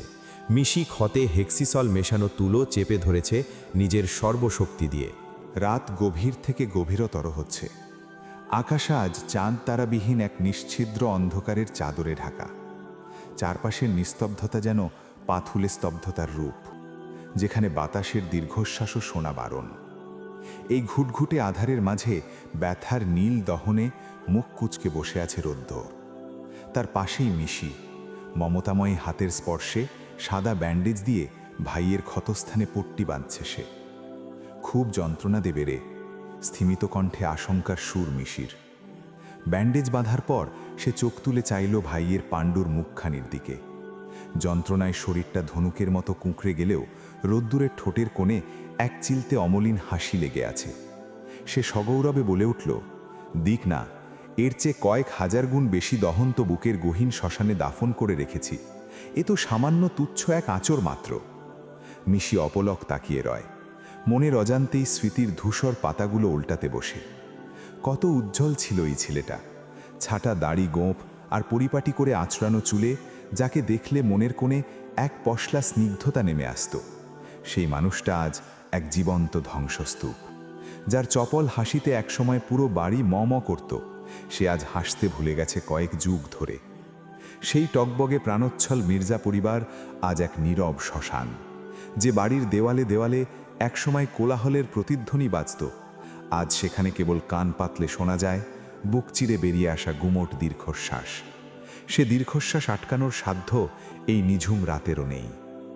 জানলার বাইরে ফিকে হয়ে আসা আধারের দিকে তাকিয়ে আনমনেই বিড়বিড় করল মিশি, সবকিছু কেমন ওলটপালট হয়ে গেল, তাই না ভাইয়া? একটু থেমে রোদ্দুরের মলিন মুখটার দিকে তাকালো পুনরায়। বিষণ্ণতা সেখানে স্থায়ী বসতি গেড়েছে বুঝি। মিশি দীর্ঘশ্বাস ফেলে যোগ করল, সবার জীবনেই অকাল ঝড় নেমে এলো, কেউ ভালো নেই আমরা। ভালো থাকতে হলে ভালো কিছু করতেও হয় মিশি, আমরা কি তা পেরেছি? রোদ্দুরের কণ্ঠস্বর বুঝে এলো, চোখের কোণ চিকচিক করে উঠল লোনা জলে। বরং আমরা কেবল জুলুম করেছি, অন্যায় করেছি, তুচ্ছ অবহেলায় পিষে দিয়েছি কারো কোমল হৃদয়। মিশি সান্ত্বনার সুরে বলে, কিন্তু সেখানে তো তোমার একার কোনো দোষ ছিল না। অল্প হলেও ছিল তো। রোদ্দুর ধরা গলায় আওড়ে, আমার আরও একটু বুঝদার হওয়া উচিত ছিল। কে প্রকৃত শুভাকাঙ্ক্ষী আর কে মুখোশধারী তা যাচাই করার দায়ভার তো আমারই ছিল। বাবার জেদের সামনে আমার অন্তত পাথর হওয়া উচিত ছিল, তাহলে আজ এই নিস্তব্ধ রজনীটা অন্যরকম হতে পারত। আমাদের ঘরটা অপূর্ণতায় নয়, বরং একরাশ মায়ায় মোড়ানো থাকত। জীবনটা সত্যি অন্যরকম সুন্দর হতে পারত। রোদ্দুর একটা তপ্ত নিঃশ্বাস ফেলে, মুখ নিচু করে নিজের চোখের জল আড়াল করার ব্যর্থ চেষ্টা করে। মিশি দেখে সেই দৃশ্য, বুকের ভেতরটা হু হু করে উঠল তার। পরক্ষণেই এক অদ্ভুত আক্রোশে গলা চড়ে গেল মেয়েটার। অথচ দেখো, সে হয়তো অন্য কারো হাত ধরে দিব্যি সুখে আছে, আর তুমি এখানে স্মৃতির দংশনে তিল তিল করে মরছ ভাইয়া। মুহূর্তেই রোদ্দুরের চোয়াল শক্ত হয়, প্রতিবাদের ঝিলিক খেলে গেল চোখের তারায়। অবদমিত যন্ত্রণায় ফেটে পড়ে বলল, ও মৃত্যুকে আলিঙ্গন করতে পারে মিশি, কিন্তু অন্য কোনো পুরুষকে নয়, কক্ষনো না। যদি করে থাকে? মিশির সংশয়। করবে না। রোদ্দুরের প্রত্যয় ক্ষুব্ধ। এত বিশ্বাস তোমার? বুকের পাঁজর দিয়ে আগলে রাখা বিশ্বাস মিশি, এর কোনো নড়চড় নেই। মিশি হাসে, তিক্তটা ঝরে পড়ল দুই ঠোঁট জুড়ে। অথচ সেই মানুষটাই তোমার উপর বিশ্বাস রাখতে পারল না, অনায়াসেই চলে গেল। রোদ্দুর নিশ্চুপ রয় ক্ষণকাল, তারপর যেন নিজেকেই শোনালো, নাকি সান্ত্বনা দিল। সে তো অভিমান করে গেছে, অভিমানী এক বোকা পাখি সে। আমার উপর অভিমান করেই ঘর ছেড়েছে। মিশির দিকে তাকিয়ে ভীষণ অসহায় চোখে আবার বলল, আসলে কী বা করার ছিল ওর বল? আমিই তো তাকে সেই কঠিন সময় এক ফোঁটা সঙ্গ দিতে পারিনি। মিশি ধীর পায়ে উঠে দাঁড়ায়। মেয়েটার দু চোখে শূন্যতা। জানি না এই গল্পের শেষ কোথায়, তবে এটুকু জানি, তোমাদের এই টানাপোড়ানের আগুনে আমার জীবনটাও ভস্মীভূত হয়ে গেছে। সৌম্যকে বড্ড চেয়েছিলাম আমি, বাবা দেননি। আর এখন আমাকে চাওয়ার মতো কেউ নেই। যে বাড়িতে বড় ভাইটা পাগলের মতো পথে পথে লড়াই করে ফেরে, যে সংসারে প্রতাপশালী বাবা আজ ভিক্ষিরি হয়ে শয্যাশায়ী, যেখানে ভোরের পাখির গান নেই, জানলায় রোদ পড়ে না, চারিদিকে যেখানে শুধু ধ্বংসস্তূপ, সেখানে কে আসবে শুনি? কেউ আসবে না আমার জন্য। মিশি একটা করুণ হাসি হাসল। কিন্তু কার কাছেই বা অভিযোগ করব? এখানে তো সবাই নিজের নিজের দহনে নীল হয়ে আছে। রোদ্দুর নিরুত্তর। তার মৌনতা ঘরের বাতাসকে আরো ভারী করে তোলে। মিশি নিঃশব্দে ঘর ছেড়ে বেরিয়ে যায়। তারপর আকাশের ক্যানভাসে আজ ধূসর মেঘের আনাগোনা। স্থানীয় সংবাদ বলছে তুষার ঝড়ের দাপট আপাতত স্তিমিত। নতুন করে স্নোফলের সম্ভাবনা নেই বললেই চলে। জানলার কাঁচ ভেদ করে বিকেলের চোখ গেল সামনের ইয়ার্ডে। সেখানে সারিবদ্ধ পাইন গাছগুলো বরফের সাদা চাদরে ঢাকা। সেই গাছগুলোর ফাঁক ফোকর দিয়ে ভেসে আসছে রং বেরঙের সোয়েটার পরা একঝাঁক শিশুর খিলখিল হাসির শব্দ। পাড়ার সব বাচ্চা বুঝি আজ উৎসবে মেতেছে। বিকেল হাতে কফির মগ নিয়ে জানলার পাশে দাঁড়িয়ে রইল। সূর্যাস্ত হতে আরও ঘণ্টা তিনেক বাকি। বিদেশের এই দীর্ঘ বিকেলগুলোতে একাকিত্ব যখন চেপে বসে, তখন এই বাচ্চাদের কোলাহলটুকু মন্দ লাগে না। তখনই হঠাৎ করেই পরিচিত এক সুবাস নাকে ধাক্কা দেয়। বিকেল মুচকি হেসে পেছনে না তাকিয়েই বলল, গুড আফটারনুন। শ্যামা এক হাতে চোখ ডলতে ডলতে দরজার চৌকাঠে দাঁড়িয়ে। উস্কো খুস্কো চুল আর আধবোজা চোখ দেখে বোঝা যাচ্ছে ওর ঘুমটা এখনো পূর্ণ হয়নি। বিকেল মগটা টেবিলে রেখে এগিয়ে এলো। নরম স্বরে বলল, আরও কিছুক্ষণ ঘুমানো উচিত ছিল তোমার, এত তাড়াতাড়ি উঠলে কেন? শ্যামা নিরুত্তর। বিকেল লক্ষ্য করেছে এই মেয়েটা তার বয়সের তুলনায় বড্ড বেশি গম্ভীর। খুব প্রয়োজন না হলে সে মুখ খোলে না, অভিমানী পাথরের মতো চুপ করে থাকে। বিকেল দীর্ঘশ্বাস ফেলে। মা হওয়ার কোনো অভিজ্ঞতা নেই তার, কিন্তু এই অনাথ মেয়েটার দায়িত্ব যখন সে নিয়েছেই, তখন না বলা কথাগুলো তাকেই বুঝে নিতে হবে। অনুমানের ওপর ভিত্তি করে সে শুধালো, পেটে বুঝি ইঁদুর দৌড়াচ্ছে, খিদে পেয়েছে? শ্যামা আলতো করে ওপর নিচ মাথা নাড়ল। বিকেল তীক্ষ্ণ বুদ্ধির জন্য মনে মনে নিজেকে একটা বাহবা এলো সঙ্গে সঙ্গেই। কি খাবে শুনি? কোনো স্পেশাল রিকোয়ারমেন্ট আছে, নাকি যা দেব তাতেই চলবে? শ্যামা এবার ঘাড় কাত করে বোঝালো, যা পাওয়া যায় তাতেই সে খুশি। বিকেল হাসল। ওকে ফাইন, আসো আমার সাথে কিচেনে, আমাকে কোম্পানি দাও। নাকি তাতেও আপত্তি আছে? মেয়েটি আবার মাথা নেড়ে জানালো তার কোনো আপত্তি নেই। বিকেলের খুব অবাক লাগলো। অদ্ভুত তো, একটা মানুষ শুধু মাথা নেড়ে নেড়ে এভাবে কতক্ষণ কথা বলতে পারে। রান্নাঘরে এসে বিকেল ওকে তুলে কিচেন ক্যাবিনেটের ওপর বসিয়ে দিল। ফ্রিজ থেকে ফ্রোজেন পরোটা বের করে সেঁকতে শুরু করলো সে। নীরবতা ভাঙার জন্য বিকেলের একতরফা কথাই চলতে লাগলো অনর্গল। উঠে যখন গেছই, তখন গরম পানি দিয়ে একটা শাওয়ার নিয়ে নাও। দেখো বাইরে কত আনন্দ হচ্ছে, স্নো ফাইটিং চলছে। তুমি চাইলে আমি তোমাকে পাশের বাড়ির বাচ্চাদের সাথে পরিচয় করিয়ে দিতে পারি, খেলবে ওদের সাথে। শ্যামা এবার খুব স্পষ্ট করে মাথা নেড়ে না জানালো। তার চোখে মুখে এক ধরনের অনীহা। খানিক থমকায় বিকেল। খুন্তিটা হাতে নিয়েই ঘুরে দাঁড়ালো সে। দেখো, আমি তোমাকে যতই বোঝার চেষ্টা করছি, তুমি ততই আমাদের মাঝে একটা অদৃশ্য দেওয়াল তুলে দিচ্ছ। কেন? আমাকে একটু সাহায্য করা কি তোমার উচিত নয়? শ্যামার ঠোঁট তব নড়ে না, নিশ্চুপে চেয়ে আছে শুধু। বিকেল কিছুটা গম্ভীর হয় এবারে। আমি জানি না তুমি কোথা থেকে এসেছো, কারা তোমার পরিবার, বা কি তোমার আসল পরিচয়, কিন্তু আমি যখন তোমার দায়িত্ব নিয়েছি, তখন তোমারও উচিত আমাকে সাপোর্ট করা। এভাবে নীরব থাকলে আমি কিছুই বুঝতে পারবো না। এবারেও শ্যামা কোনো জবাব দিল না। তার ডাগর ডাগর কালো চোখ জোড়া দিয়ে বিকেলের দিকে এমনভাবে তাকিয়ে রইল যেন সে কোনো অদ্ভুত কিছুই দেখছে। বিকেলের এবার সত্যিই হতাশা লাগলো।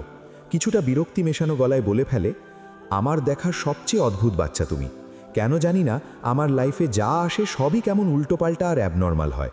খোদা, আপনি বুঝি আরও বাবু টোকাই আনছিলেন আগেও? বলে ওঠে শ্যামা অদ্ভুত ভঙ্গিতে। বিকেল চমকে ওঠে। ক্ষণকাল স্থির চোখে তার দিকে তাকিয়ে থেকে পরমুহূর্তেই শব্দ করে হেসে ফেলল সে। দুধারে মাথা নাড়িয়ে বলতে লাগলো, না রে বাবা, আর কাউকে টোকাই আনিনি, শুধু তোমাকেই এনেছি। ডিম ভেঙে তেলের কড়াইয়ে ছাড়ল বিকেল। তেলের চড়চড় শব্দের মাঝে নিচু গলায় জিজ্ঞেস করে ক্ষণিক পরে, তোমাকে একটা কথা জিজ্ঞেস করব, সঠিক উত্তর দেবে তো? শ্যামা মাথা নেড়ে সম্মতি দিল, ঠোঁট জোড়া শব্দহীন। তুমি বাঙালি? এমন প্রশ্নে অবুঝের মতো চাইল মেয়েটা। বিকেল বুঝতে পারে বাঙালি শব্দটাই শেষুর জন্য সম্ভবত একটু বেশিই তাত্ত্বিক হয়ে গেছে। সে কথা ঘুরিয়ে সহজ করে বলল, তাই বলছি যে তুমি এই যে বাংলা ভাষায় কথা বলছো, এটা কার কাছ থেকে শিখেছ? এবার ছোট্ট পরীটা বুঝল। ঘাড় কাত করে খুব নরম স্বরে উচ্চারণ করল, মা। বিকেলের হাত থমকে যায় তাই শুনে। তোমার মাও কি বাংলায় কথা বলতেন? শ্যামা ওপর নিচ মাথা নাড়ল। আর তোমার বাবা? শ্যামা আবারও মাথা নাড়ল। মানে তার বাবাও বাঙালি ছিলেন। ও, তাহলে তো পুরো বাঙালি পরিবার। তা কোথায় থাকতে তোমরা, এই দেশেই? শ্যামা মাথা দুলিয়ে হ্যাঁ বলল। এই আশেপাশে কোথাও। বিকেলের কৌতূহল বাঁধ ভাঙে। সুযোগ পেয়ে একটার পর একটা প্রশ্নের ডালি খুলে বসেছে সে। উত্তরে শ্যামা এবার দুই দিকে জোরে জোরে মাথা নাড়ল। জানালো তারা আশেপাশে থাকতো না। তাহলে দূরে কোথাও? এখানে এলে কিভাবে? জায়গার নাম জানো? শ্যামা ফ্যাল ফ্যাল করে তাকিয়ে রয়। বিকেল নিজের ভুল বুঝতে পেরে শান্ত গলায় বলে, সরি, আমি বোধহয় একসাথে অনেক প্রশ্ন করে ফেলেছি। আচ্ছা বলো তো, এখানে কিভাবে এসেছো? ট্রেনে। টেনে টেনে অস্পষ্টভাবে শব্দটা উচ্চারণ করে পাতলা ঠোঁট জোড়া। ট্রেনে করে? আচ্ছা, সঙ্গে কি তোমার মা বাবা ছিল? মাথাটা আবার এদিক ওদিক ঘোরে। না জানালো শ্যামা। বিকেলের ভুরু কুঁচকে এলো। তবে কে ছিল সঙ্গে? বাবা।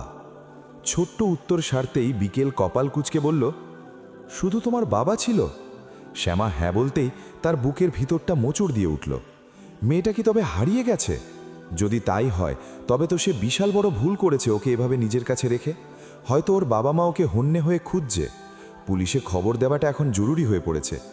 প্লেটে দুটো মুচমুচে পরোটা, একটা ডিম পোচ, পাশে সামান্য টমেটো স্যালাদ আর এক বাটি টক দই দিয়ে সাজিয়ে দিল বিকেল। সবশেষে এক গ্লাস অরেঞ্জ জুস। শ্যামা খুব মন দিয়ে খেলো। খাবার ধরনেও সে অন্য 10টা বাচ্চার মতো নয়, এলোমেলো বা ছড়ানো ছিটানো ভঙ্গি নয়, বরং খুব মার্জিত আর ধীরস্থিরভাবেই খাওয়া শেষ করে মেয়েটা। বিকেলের মাথায় চিন্তার পাহাড় গেড়ে বসে। ঘুরে ফিরে বারংবার মেয়েটির পরিচয় জানবার আগ্রহবোধে হৃদয় পূর্ণ হয়।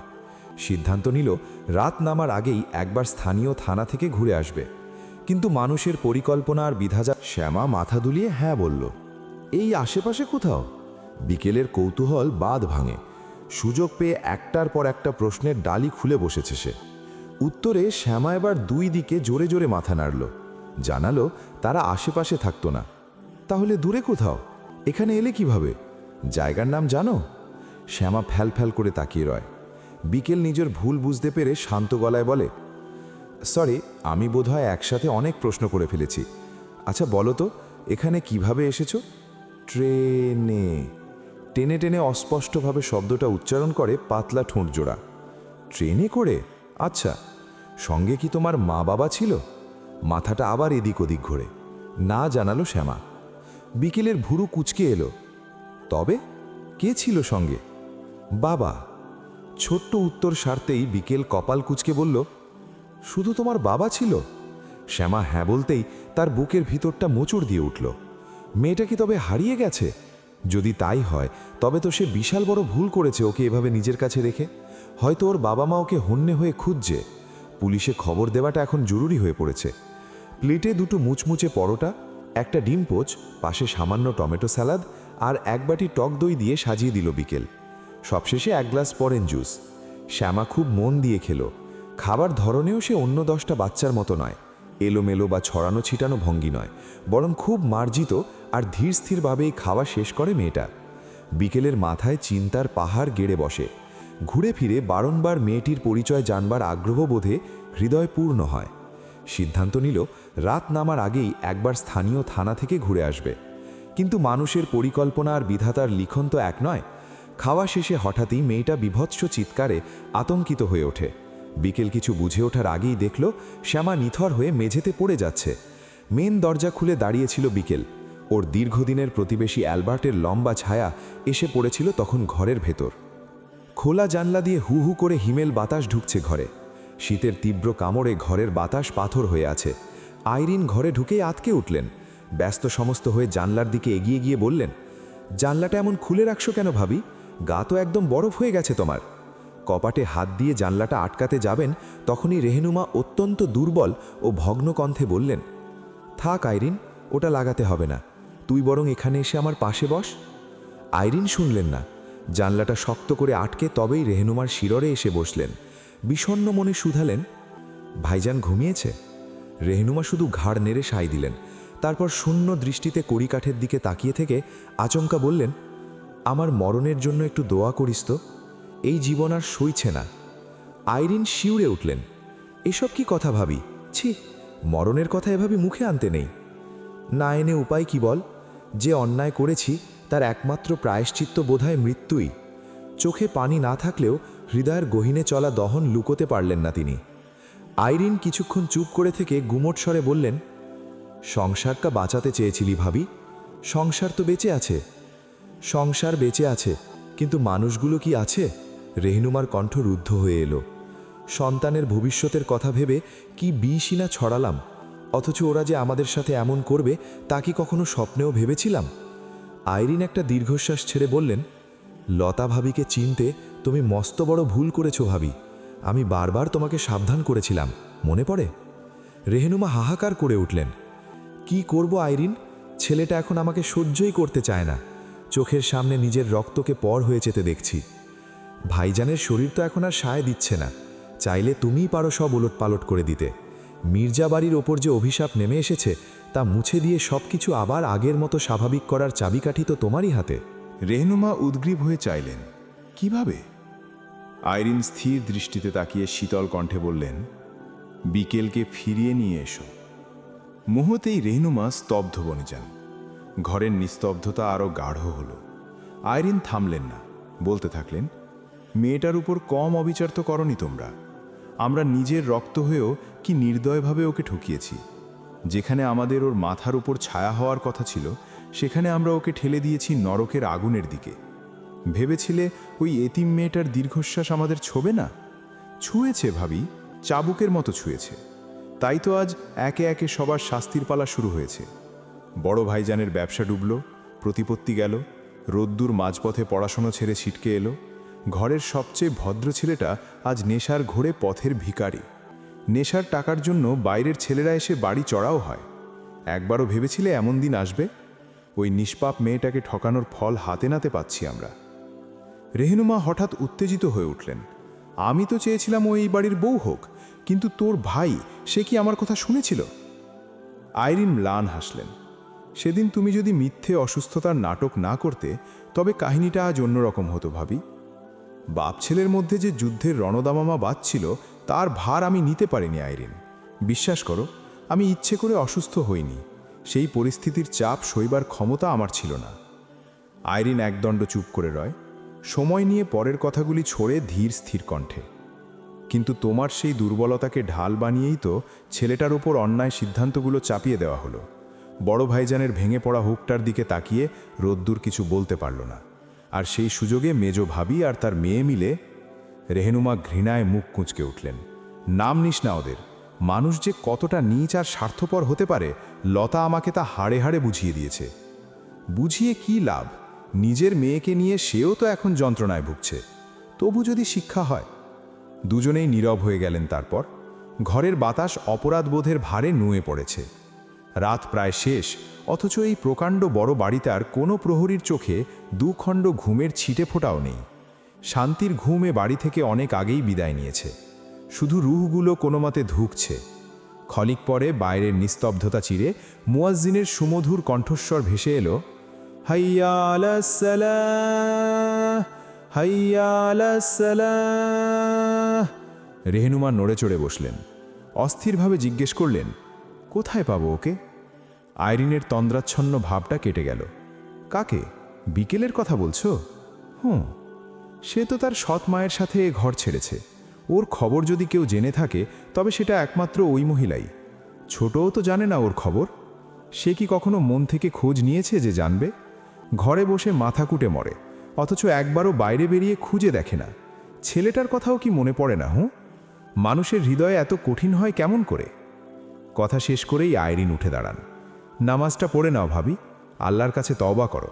জানি না মির্জাবাড়ির কপালে আর কত লাঞ্ছনা আছে, কিংবা কবে আমরা এই পাপ থেকে মুক্তি পাব। ঘর থেকে বেরিয়ে গেলেন। তারপর বাইরে আজানের রেশ মিলিয়ে গেছে। রেহনুমা বুঝতে পারছেন না কোন মুখে রবের দুয়ারে মাথা ঠুকবেন তিনি। চেম্বারটা সুন্দর, ছিমছাম, সাজানো গোছানো, তবে গাছ প্রচুর। ইনডোর প্ল্যান্টের এমন সমারোহ দেখে কেউ না বললেও বোঝা যাবে ডাক্তার ভদ্রলোক ঘোরতল বৃক্ষপ্রেমিক। জানালার ধার ঘেঁষে রাখা মনস্টেরা আর স্নেক প্ল্যান্টের সবুজ আভা বিকেলের বিষণ্ণ মনটাকে মুহূর্তেই ভালো করে দিল। বিকেল আর অ্যালবার্ট বসে আছে ডাক্তার জোয়ের কেবিনে। পুরো শহরের চাইল্ড স্পেশালিস্ট হিসেবে ওনার বেশ সুনাম। নিজস্ব ভবনের নিচতলাটাকেই রুচিশীলভাবে চেম্বার বানিয়ে নিয়েছেন তিনি। বিকেলের পর থেকে এখানেই বসেন। বিকেলের বাড়ি থেকেও খুব একটা দূরে নয়, ড্রাইভ করলে মিনিট 15 রাস্তা। শ্যামাকে চেক আপ করানোর জন্য অ্যালবার্টই জোর করে এখানে নিয়ে এসেছে। তাই বিউটিফুল। অ্যালবার্টের ফিসফিসে স্বরে বিকেল ঘাড় ফিরিয়ে ভ্রু কুচকে তাকালো। অ্যালবার্ট মৃদু হেসে কথা শেষ করল, দিস প্লেস রাইট? বিকেল মাথা নেড়ে সায় দেয়। Don't worry, she will be fine. Albert অভয় দেওয়ার সুরে বলল। এবারেও শব্দ না করে স্রেফ ঘাড় নাড়িয়ে হ্যাঁ বলে সে। পরক্ষণেই নিজের ওপর নিজের হাসি পেয়ে গেল।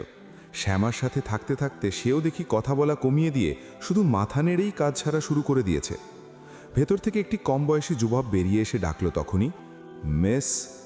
বিকেল উঠে দাঁড়িয়ে বিনয়ের সাথে ভুল ভাঙালো, Mrs B. O sorry, come inside please. অ্যালবার্টকে waiting রুমে রেখে বিকেল ভেতরে এগিয়ে গেল। শ্যামা শুয়ে আছে ভেতরের ছোট্ট তুলতুলে একটা বিছানায়। ওর মুখটা একদম বিকারহীন, নির্লিপ্ত চোখের মণি দুটো ছাদের দিকে স্থির। বিকেলকে ঢুকতে দেখে ডাক্তার ভদ্রলোক চশমাটা নাকের ডগায় নামিয়ে সৌজন্যতার হাসি দিলেন। তারপর বেশ লম্বা টানে বললেন, আসসালামু আলাইকুম। বিকেল থমকে গেল। সুদূর কানাডায় একজন নামকরা ডাক্তারের মুখে পরিষ্কার বাংলা সম্ভাষণ শুনে এক চিলতে নরম হাসি তার ঠোঁটের কোণে জায়গা করে নেয়। সে উত্তর করে, ওয়ালাইকুম সালাম। আপনি বাঙালি? ভদ্রলোক হাসলেন, ইয়েস ইয়াং লেডি, জোয়ান থেকে ডাক্তার জো হয়েছি। আর তুমি? বিকেলও লাজুক হাসে, আমি বিকেল থেকে বি হয়েছি। বিকেল, সো নাইস নেম। বাঙালি নামগুলোর স্নিগ্ধতাই অন্যরকম, অথচ এই সাদা চামড়ার মানুষগুলো, এদের উচ্চারণে এত কি কষ্ট হয় বুঝি না আমি। বিকেল মৃদু হেসে আলগোছে, এক দেশের বুলি অন্য দেশের গালি, ওদের কাছে হয়তো নামটা কঠিনই লাগে। তা ঠিক। কত বছর ধরে আছো এখানে? 8 বছর। আপনি? হিসেব নেই, বিবাহের পরেই দেশ ছেড়েছিলাম। আপনার ওয়াইফ বাঙালি? বিকেলের কৌতূহল একটু বাড়ল। না ডিয়ার, পিওর ক্যানাডিয়ান। ভদ্রলোক হঠাৎ কিছু একটা মনে পড়ে গেছে এমন ভঙ্গিতে গলার স্বর নিচু করলেন, চেয়ারটা টেনে একটু কাছে ঝুঁকে ফিসফিস করে বললেন, তুমি বিরিয়ানি রান্না করতে জানো? হ্যাঁ। বিকেল অবাক হলেও ওপর নিচু মাথা নড়ালো।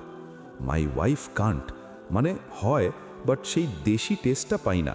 একদিন রেঁধে নিয়ে আসবে তো? প্লিজ, তুমি করে বলছি দেখে মাইন্ড করো না। তুমি আমার বড় মেয়ের চেয়ে একটু বড় হবে বয়সে, ছোটটাও 20 ক্রস করলো। বিকেল হাসল, ইটস ওকে, আমি একদম মাইন্ড করিনি। এই ভিন দেশে নিজের দেশের মানুষ দেখতে পেলে মনে অদ্ভুত একটা শান্তি লাগে। একদম ঠিক কথা। ঠিক আছে, ওই কথাই রইল। এবার তবে প্রফেশনাল কথাবার্তায় ফিরি। ডাক্তার জো হাতের ফাইলটা খুললেন। বাচ্চাটা কি তোমার? বিকেল এক মুহূর্ত চুপ করে রয়।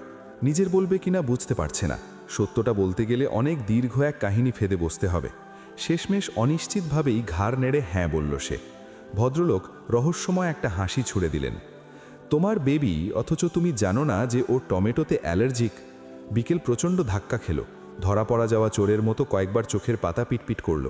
ভদ্রলোক ওর অস্বস্তিটা বুঝতে পারলেন। তিনি গম্ভীর স্বরে বলতে শুরু করলেন, ওর ব্লাডে অ্যালার্জিক সিমটমস আছে। টমেটো, গার্লিক, মাশরুম, বেগুন এসব একদম দূরে রাখবে ওর থেকে, পুরোপুরি আউট অফ আর রিচ। মুখটা ফুলে কি অবস্থা হয়েছে দেখেছ? আর হ্যাঁ, আরেকটা কথা, ও যে একটা স্পেশাল চাইল্ড, সেটা কি তুমি জানো, নাকি এটাও তোমার অজানা? বিকেলের বিস্ময়ের সীমা রইল না। অস্ফুট স্বরে বলল, স্পেশাল চাইল্ড বলতে? ও তো দেখতে একদম সাধারণ বাচ্চাদের মতোই, একটু চুপচাপ হয়তো, কিন্তু নর্মালি তো লাগছে। সব কিছুই কি নর্মাল? অনেস্টলি বলো তো। ডাক্তার জো সরাসরি বিকেলের চোখে চোখ রাখলেন। বিকেল দুদণ্ড থামল। শ্যামার অদ্ভুত সব আচরণগুলো চোখের সামনে ভেসে উঠছে। আবারও ঘাড় নেড়ে না করল সে। মৃদুস্বরে বলতে থাকে, কম কথা বলে, ওর আচার আচরণ বয়সের চেয়ে বেশি পরিপক্ক, ভীষণ চুপচাপ স্বভাবের, তবে খুব অর্গানাইজড। খাবার খাচ্ছিল, এলোমেলো না করে খাচ্ছে, যেটা অন্য সব বাচ্চাদের ভেতর দেখা যায় না বললেই চলে। ডাক্তার জো দীর্ঘশ্বাস ফেললেন। ধারণা তবে ভুল না আমার, এগুলো সবই অটিজম স্পেকট্রাম ডিসঅর্ডার বা অটিজমের লক্ষণ। বিকেল হা হয়ে তাকিয়ে রইল। অটিজম শব্দটা সে শুনেছে, কিন্তু শ্যামার শান্ত চেহারার সাথে ওটা মেলাতে পারছে না। ডক্টর জো বুঝিয়ে বলতে শুরু করলেন এবারে, দেখো, আমাদের মস্তিষ্ক এক একজনের এক একভাবে কাজ করে, কিন্তু অটিজম যাদের থাকে তাদের ব্রেন ওয়ারিংটা একটু অন্যরকম হয়। একে কোনো রোগ ভেবো না, এটা বরং একটা কন্ডিশন। শ্যামার মতো বাচ্চারা পৃথিবীকে একটু ভিন্নভাবে দেখে, শোনে এবং অনুভব করে। তুমি যে বললে ও খুব অর্গানাইজড, এটা আসলে অটিজমের একটা বড় লক্ষণ। ওরা একটা নির্দিষ্ট রুটিন বা প্যাটার্ন ফলো করতে পছন্দ করে। সেই প্যাটার্নে একটু এদিক সেদিক হলে ওরা খুব ডিস্টার্বড হয়ে যায়। বিকেল বিড়বিড় করল, তাই তো দেখি ও কেমন শো পিসের মতো না নড়ে না চড়ে স্ট্রেট বসে, আবার কথাবার্তা একদমই কম বলে। এটাকে বলে সোশ্যাল কমিউনিকেশন চ্যালেঞ্জ। ডক্টর জো কলম দিয়ে শ্যামার ফাইলের ওপর টোকা দিতে দিতে বললেন, ওরা মানুষের সাথে আই কন্ট্যাক্ট করতে ভয় পায় বা অস্বস্তি বোধ করে। আমরা যেভাবে আকার ইঙ্গিত বা ইমোশন বুঝি, ওরা সেটা সবসময় ধরতে পারে না। অনেকে ভাবে ওরা অসামাজিক, কিন্তু আসলে ওরা শুধু বুঝতে পারে না কিভাবে অন্যের সাথে রিলেট করবে। ওদের নিজেদের একটা ছোট জগৎ থাকে, আর সেই জগতে ওরা খুব সুখী। বিকেল স্তব্ধ হয়ে শুনছে। ডক্টর জো থামলেন না। অনেকে মনে করে অটিস্টিক বাচ্চারা বুদ্ধি প্রতিবন্ধী। এটা সম্পূর্ণ ভুল ধারণা। এদের অনেকের আইকিউ সাধারণ মানুষের চেয়ে অনেক বেশি হয়। হয়তো শ্যামা কোনো বিশেষ বিষয়ে এক্সট্রাঅর্ডিনারি ট্যালেন্টেড, যা আমরা এখনও জানি না। তবে ওদের সেন্সারি ইস্যু থাকে, যেমন কোনো নির্দিষ্ট শব্দ, আলো বা খাবারের স্বাদ ওদের কাছে অসহ্য মনে হতে পারে। এই যে টমেটো বা গার্লিক খেলে ওর সমস্যা হয়, এগুলো শুধু ওর শরীরে রিয়াকশন দিচ্ছে না, হয়তো ওর টেস্ট বা গন্ধেও প্রবল অস্বস্তি হয়, যা ও বলতে পারছে না। বিকেল ছলছল চোখে শ্যামার দিকে তাকালো। যে বাচ্চাটাকে সে শুধু একগুঁয়ে বা শান্ত ভেবেছিল, তার ভেতরে এত জটিল একটা জগৎ বইছে। ডক্টর জো নরম স্বরে বললেন, ভয় পেও না, অটিজম মানেই জীবনের শেষ নয়। একটু বাড়তি যত্ন, থেরাপি আর প্রচুর ধৈর্য থাকলে এই বাচ্চারাও অনেক দূরে যায়। শ্যামা স্পেশাল, আর তাই ওর জন্য স্পেশাল ভালোবাসার প্রয়োজন। পারবে তো ওকে সেই সময়টা দিতে? বিকেলের মুখে রা নেই। স্তব্ধ হয়ে সে তাকিয়ে রইল চুপচাপ শুয়ে থাকা শিশুটির দিকে। বুকের ভেতরটা বিষণ্ণতায় ছেয়ে গেছে। আহারে, এইটুকু একটা বাচ্চা, তার উপর এই বিশেষ মানসিক অবস্থা। না জানি কতটা কঠিন হচ্ছে ওর জন্য সবটা সামলানো। নিজের চেনা পরিবেশ, পরিবার আর আপনজনদের ছেড়ে একদম অচেনা একটা জায়গায় এসে কিভাবে খাপ খাইয়ে নিচ্ছে ও। বিকেলের মনে পড়ল সে নিজেও বেশ কয়েকবার শ্যামাকে ধমকের সুরে কথা বলেছে, অথচ একবারও বোঝার চেষ্টা করেনি এই বাচ্চাটার জন্য ঠোঁট ভেঙে একটা শব্দ উচ্চারণ করা কতটা দুঃসাধ্য। নিজের অজান্তেই বিকেলের চোখ দুটো ভিজে এলো। ডক্টর জো দীর্ঘক্ষণ বিকেলের অপরাধ বোধে মাখা মুখটার দিকে তাকিয়ে রইলেন। তারপর চশমাটা টেবিলের ওপর রেখে নিচু স্বরে জিজ্ঞেস করলেন, ও কি পথ ভুলে তোমার কাছে এসেছে বাই দ্য ওয়ে? বিকেল স্রেফ ঘাড় নেড়ে হ্যাঁ বলল। ভদ্রলোক একটা দীর্ঘশ্বাস ফেলে হেলান দিয়ে বসলেন। বুঝতে পেরেছিলাম, আমারও তেমনটাই মনে হচ্ছিল। বাচ্চাটা তোমাকে ঠিক সহজভাবে গ্রহণ করতে পারছে না। এক ধরনের ভয় কাজ করছে ওর ভেতর। ও যদি তোমার আপনজন বা চেনা কেউ হতো, তবে তোমার সান্নিধ্যে ও অনেক বেশি কমফর্ট ফিল করত। আমি বলি কি, তুমি ওকে ওর পরিবারের কাছে ফিরিয়ে দেওয়ার ব্যবস্থা করো। দেরি না করে পুলিশকে ইনফর্ম করো, একটা জিডি লিখে রাখো। এই মুহূর্তে ওর নিজের মানুষগুলোকে পাশে পাওয়া ভীষণ প্রয়োজন। ডক্টর জোয়ের সাথে আরও কিছু প্রয়োজনীয় আলাপ সেরে শ্যামাকে নিয়ে বেরিয়ে এলো বিকেল। কিন্তু বাসার পথে না গিয়ে সে গাড়ি ছোটালো থানার দিকে। সেখানে গিয়ে আদ্যপ্রান্ত সব জানিয়ে একটা সাধারণ ডায়েরি করল। আইনি সব আনুষ্ঠানিকতা শেষ করে যখন সে ফিরতি পথ ধরে, ততক্ষণে পাইন গাছের শাড়ির ওপর গাঢ় রাত নেমে গেছে। বাইরের হিমেল আওয়াজ আর গাড়ির মৃদু দুলনিতে বিকেলের কোলেই একসময় গভীর ঘুমে তলিয়ে গেল ছোট্ট মেয়েটা। মেয়েটির নিষ্পাপ ঘুমের দিকে তাকিয়ে বিকেলের কঠিন হৃদয়টা মুহূর্তেই বিগলিত হয়ে পড়ে। এতদিন নিজেকে বড্ড অভাগী আর ভাগ্যবঞ্চিত ভেবে এসেছে সে। সারাক্ষণ ললাট লিখন নিয়ে বিধাতার কাছে অভিযোগের পাহাড় জমিয়েছে। কিন্তু আজ কেন যেন বুক চিরে স্রষ্টার প্রতি এক গভীর কৃতজ্ঞতা বেরিয়ে এলো। নিজের সুস্থতা, নিজের অস্তিত্বের জন্য মনে মনে শুকরিয়া জানালো সে। এই দুনিয়াতে তার চেয়েও কত বেশি অসহায় আর অভাগী মানুষ ছড়িয়ে আছে। আজ এই শিশুটির সান্নিধ্যে না এলে হয়তো অজানাই থেকে যেত সেটা। বিকেল খুব শক্ত করে পরম মমতায় মেয়েটাকে নিজের বুকের সাথে আঁকড়ে ধরে, যেন একটু আলগা হলেই হারিয়ে যাবে বুক থেকে। রোদ্দুর উঠেছে। মিশি গুমোট স্বরে জবাব দেয়, জানি না। আইরিন অবাক হয়ে মিশিকে নিজের দিকে ঘোরাতেই থমকে গেলেন। মেয়েটার চোখ টলমল করছে, গাল বেয়ে নামছে নোনা জল। কি হলো রে, কাঁদছিস কেন তুই? আইরিনের কণ্ঠে রাজ্যের উদ্বেগ। মিশি বিরক্ত স্বরে ঝেঁঝিয়ে ওঠে, কই কাঁদি? পরক্ষণেই ওড়নার কোণ দিয়ে ব্যস্ত হাতে চোখের কোণা মুছে নিয়ে কৈফিয়ত দেয়, পেঁয়াজের ঝাঁজ ফুপে চোখে লেগেছে। আইরিন দীর্ঘশ্বাস ফেললেন। এত বড় হয়ে গেছিস, এখন নিজের ফুপির কাছেও কথা লুকাতে শিখেছিস? মিশি জবাব দিল না। চপল হাতে আবার পেঁয়াজ কুচোতে শুরু করল। দুপুরের আজান পড়তে এখনও ঘণ্টাখানেক বাকি। এর মধ্যেই আলু ভাজা, ডাল আর ডিম দিয়ে দুপুরের আয়োজন সারতে হবে। চুলায় ভাতের চাল ফুটছে টকবক করে। এই বয়সেই মিশি এখন পুরো দস্তুর গৃহিণী। আইরিন বুঝতে পারলেন কোন গোপন যাতনায় মেয়েটার চোখে মেঘ জমেছে। তিনি পরম মমতায় মিশির পিঠে হাত বুলিয়ে দিয়ে বললেন, কাঁদিস না মা, কেঁদে কি হবে? কপালে থাকলে তোরও একদিন ঘর সংসার হবে। আর কপাল, মিশি হাতের চাকুটা সশব্দে ছুঁড়ে মারে বেসিনের ওপর। মাঝে মাঝে মনে হয় কিছু একটা করে ফেলি ফুপি, আর সহ্য হয় না। বাইরে বেরোতে পারি না, সবাই এমনভাবে নাক মুখ কুঁচকায় যেন আমি কোনো পাপী। আমার সাথে যারা পড়তো সবাই আজ অন্যের ঘর সামলাচ্ছে। আমি কি দেখতে খুব অসুন্দর? কিসে কমতি আমার? আইরিন ম্লান হাসলেন। সৌন্দর্যে নয় রে মা, তোর একটা ভালো পরিবারের কমতি। তাছাড়া মেজ ভাবি যা সব কাণ্ড করে রেখেছেন, এরপর কার সাহস এই বাড়ির সাথে আত্মীয়তা করার? মিশি তিক্ত গলায় বলল, দুনিয়াতে কত মানুষের মরণ হয়, আর আমার? আইরিন দ্রুত মিশির মুখ চেপে ধরেন। ছি, ওসব বলতে নেই মা, দেখিস একদিন সব ঠিক হয়ে যাবে। কবে আসবে সেই দিন? আমার যে আর ধৈর্য ধরে থাকতে মন চায় না ফুপি।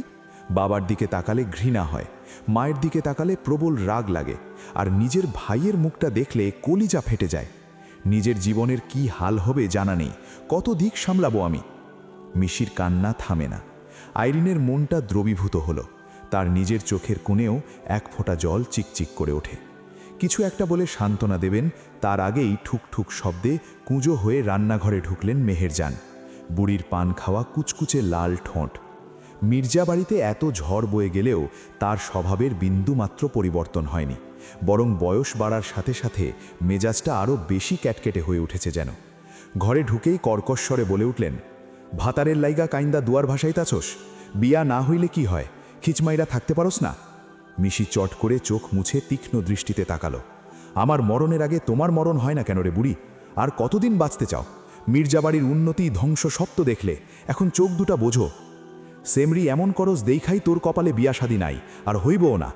মেহেরজান অভিশাপের সুরে বললেন, না হইলে নাই, তোমার কপালে মরণ নাই সেইটা জিগাও আল্লাহর কাছে। তুমিই তো সব নাটের গুরু, তোমার কারণেই আজকে আমাদের সবার পরিবার শেষ। মানুষের ঘরে মুরব্বি থাকলে সে সুপরামর্শ দেয়, ভালো কথা শোনায়, আর তুমি একটা কুটনি ডাইনি। মেহেরজান আর্তনাদ করে উঠলেন, তোর ভাতিজিরে চুপ করতে ক আইরিন। আইরিনও ভ্রু কুচকে মায়ের দিকে তাকালেন। আম্মা, তুমি এখন এখানে আসছো কেন? ঘরে যাও, ক্যাচাল করো না তো। ধ্বংসের দেখলে কি? বড় মাইনসের লগে যে ব্যবহার করস, তোর কপালে কি জোটে দেখিস। মেহেরজান বিড়বিড় করতে করতে বের হতে চাইলেন। আমারটা আমি বুঝে নেব, তোর অভিশাপ কপচানো লাগবে না। গজগজ করতে করতে মিশি রান্নাঘর ছেড়ে বেরিয়ে গেল। আইরিন কড়া চোখে মেহেরজানের দিকে চাইলেন। রাগত স্বরে বললেন, চোখের সামনে এত কিছু দেখেও কি তোমার মরার ভয় জাগে না আম্মার? একটু নরম হতে ইচ্ছে করে না? শরীরের বল শক্তি সব খুইয়েছ, এখন তো অন্তত সবার সাথে খ্যাক খ্যাক করা বন্ধ করো। মেহেরজান এবার নিজের মেয়েকেই সাপসাপান্ত করতে বসলেন। আইরিন আর কথা বাড়ালেন না, না শোনার ভান করে রান্নাঘর থেকে বেরিয়ে গেলেন। এই বাড়িতে বুঝি এক ফোঁটা শান্তিরও ঠাঁই নেই। 2 রুমের ছোট্ট এই ফ্ল্যাটটার ভাড়া মাস 2 ধরে বাকি। লতা কোনোভাবেই টাকার ব্যবস্থা করতে পারছেন না। বাড়িওয়ালা গত সপ্তাহে এসে একবার বেশ চিল্লাচিল্লি করে গেছেন। তবে তার স্ত্রী মানুষটা যথেষ্ট অমায়িক। মূলত তার কারণেই লতা এখনও মাথা গোজার ঠাঁইটুকু হারাননি। তিনি মাঝে মধ্যে তার স্বামীকে বুঝিয়ে শুনিয়ে ঠান্ডা রাখেন। কিন্তু এই মাসের খরচের টাকাটা এখনও আসেনি। না এলে লতাকে হয়তো পথে বসতে হবে। তার উপর মেয়েটার ওষুধের যা খরচ, লতা কিছুতেই কুল কিনারা খুঁজে পাচ্ছেন না। জায়নামাজে বসে কত যে চোখের পানি ফেলেন, কত ক্ষমা চান, তবু রবের মন গলে না। লতা জানেন অতীতে তিনি যে ভুল করেছেন তার জন্য হয়তো এত সহজে ক্ষমা পাওয়া যায় না। তবু তিনি ক্ষমা চেয়েই চলেন। মাঝে মধ্যে বিধাতার ওপরই রাগ করে বসেন ভীষণ। ভঙ্গিমাটা এমন যেন তিনি ক্ষমা চেয়ে বড্ড উদ্ধার করছেন। লতা মেয়ের ঘরের দরজায় গিয়ে দাঁড়ালেন। তৃপ্তিকে হঠাৎ দেখলে মনে হবে কোনো এক কঙ্কালসার তরুণী। জীর্ণ শরীরে এক ফোঁটা রক্তমাংস আছে কিনো সন্দেহ। টাইফয়েড হওয়ার পর মেয়েটা এমনভাবে শুকালো যে এখন আর ওর চোখে মুখের দিকে তাকানো যায় না। তার উপর মরার উপর খাঁড়ার ঘায়ের মতো চেপে বসেছে স্ক্যাবিস।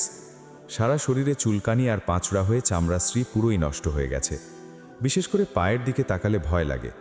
গুটি গুটি লাল বর্ণের র্যাশগুলো সারাক্ষণ আগুনের মতো জ্বলছে ওর শরীরে। এই প্রচণ্ড অস্বস্তিতে মেয়েটা দিন রাত ছটফট করে। লতা দ্বিধা নিয়ে ঘরে ঢুকে নরম স্বরে বললেন, তোর বাবাকে একটা ফোন করবি? তৃপ্তি দেয়ালের দিকে মুখ ফিরিয়ে শুয়েছিল। গোমরা মুখেই জবাব দিল, টাকা শেষ? 3 মাস ধরে অর্ধেক টাকা পাঠায়, তা দিয়ে চলি কিভাবে বল? তোর এই রোগ সারাতে কত ওষুধপত্র কিনতে হচ্ছে। আর কিনো না মা, সারবে না এই রোগ আমার। এগুলো পাপের শাস্তি, মরণ পর্যন্ত সাথেই থাকবে। তৃপ্তির স্বরে নির্লিপ্ততা। লতা চমকে উঠলেন, এভাবে বলছো কেন? সহজভাবে কঠিন কথা বলছি, শুনতে খারাপ লাগলে কান বন্ধ করে রাখো। ক্ষণকাল চুপ থেকে একটা দীর্ঘশ্বাস ফেলে আবারও শুধালেন লতা, ফোন করবি না? পারবো না, তোমার জামাইকে তুমিই ফোন করে নাও। যদি দুটো গালমন্দ দেয় তুমিই না হয় হজম করে নিও। আমার গলা শুনলেও ফোন কেটে দেয়।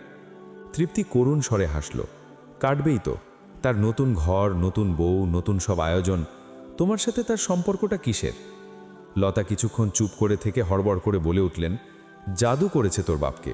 ডাইনিটা কোনো জাদু করেছে, নইলে মানুষটা এত বছর পর হঠাৎ এভাবে বদলে গেল কেন? তৃপ্তি দাঁতে দাঁত চেপে চিবিয়ে চিবিয়ে বলে, তুমি পারলে না কেন জাদু করতে? নাকি এতদিন জাদু করেই ধরে রেখেছিলে, তারপর মেয়াদ ফুরিয়ে গেল আর সে নতুনে মজল?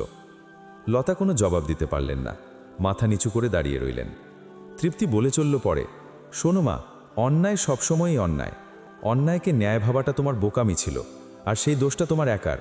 অন্তত নিজের ভুলটা এখন স্বীকার করো। লতা চুপ করে রইলেন। যাও মা, ঘর থেকে যাও, আমি গায়ের জামাকাপড় খুলব, গা জ্বালা পড়ছে ভীষণ। নিঃশব্দে বেরিয়ে গেলেন তিনি। তৃপ্তি গায়ের কাপড়গুলো ছুঁড়ে ফেলে দিয়ে হিমশীতল মেঝের ওপর হাত পা ছড়িয়ে শুয়ে পড়ল। মেঝের ঠান্ডা পরশে শরীরের জ্বালাটা সামান্য কমলেও বুকের ভিতরের আগুনটা কিছুতেই নিভল না।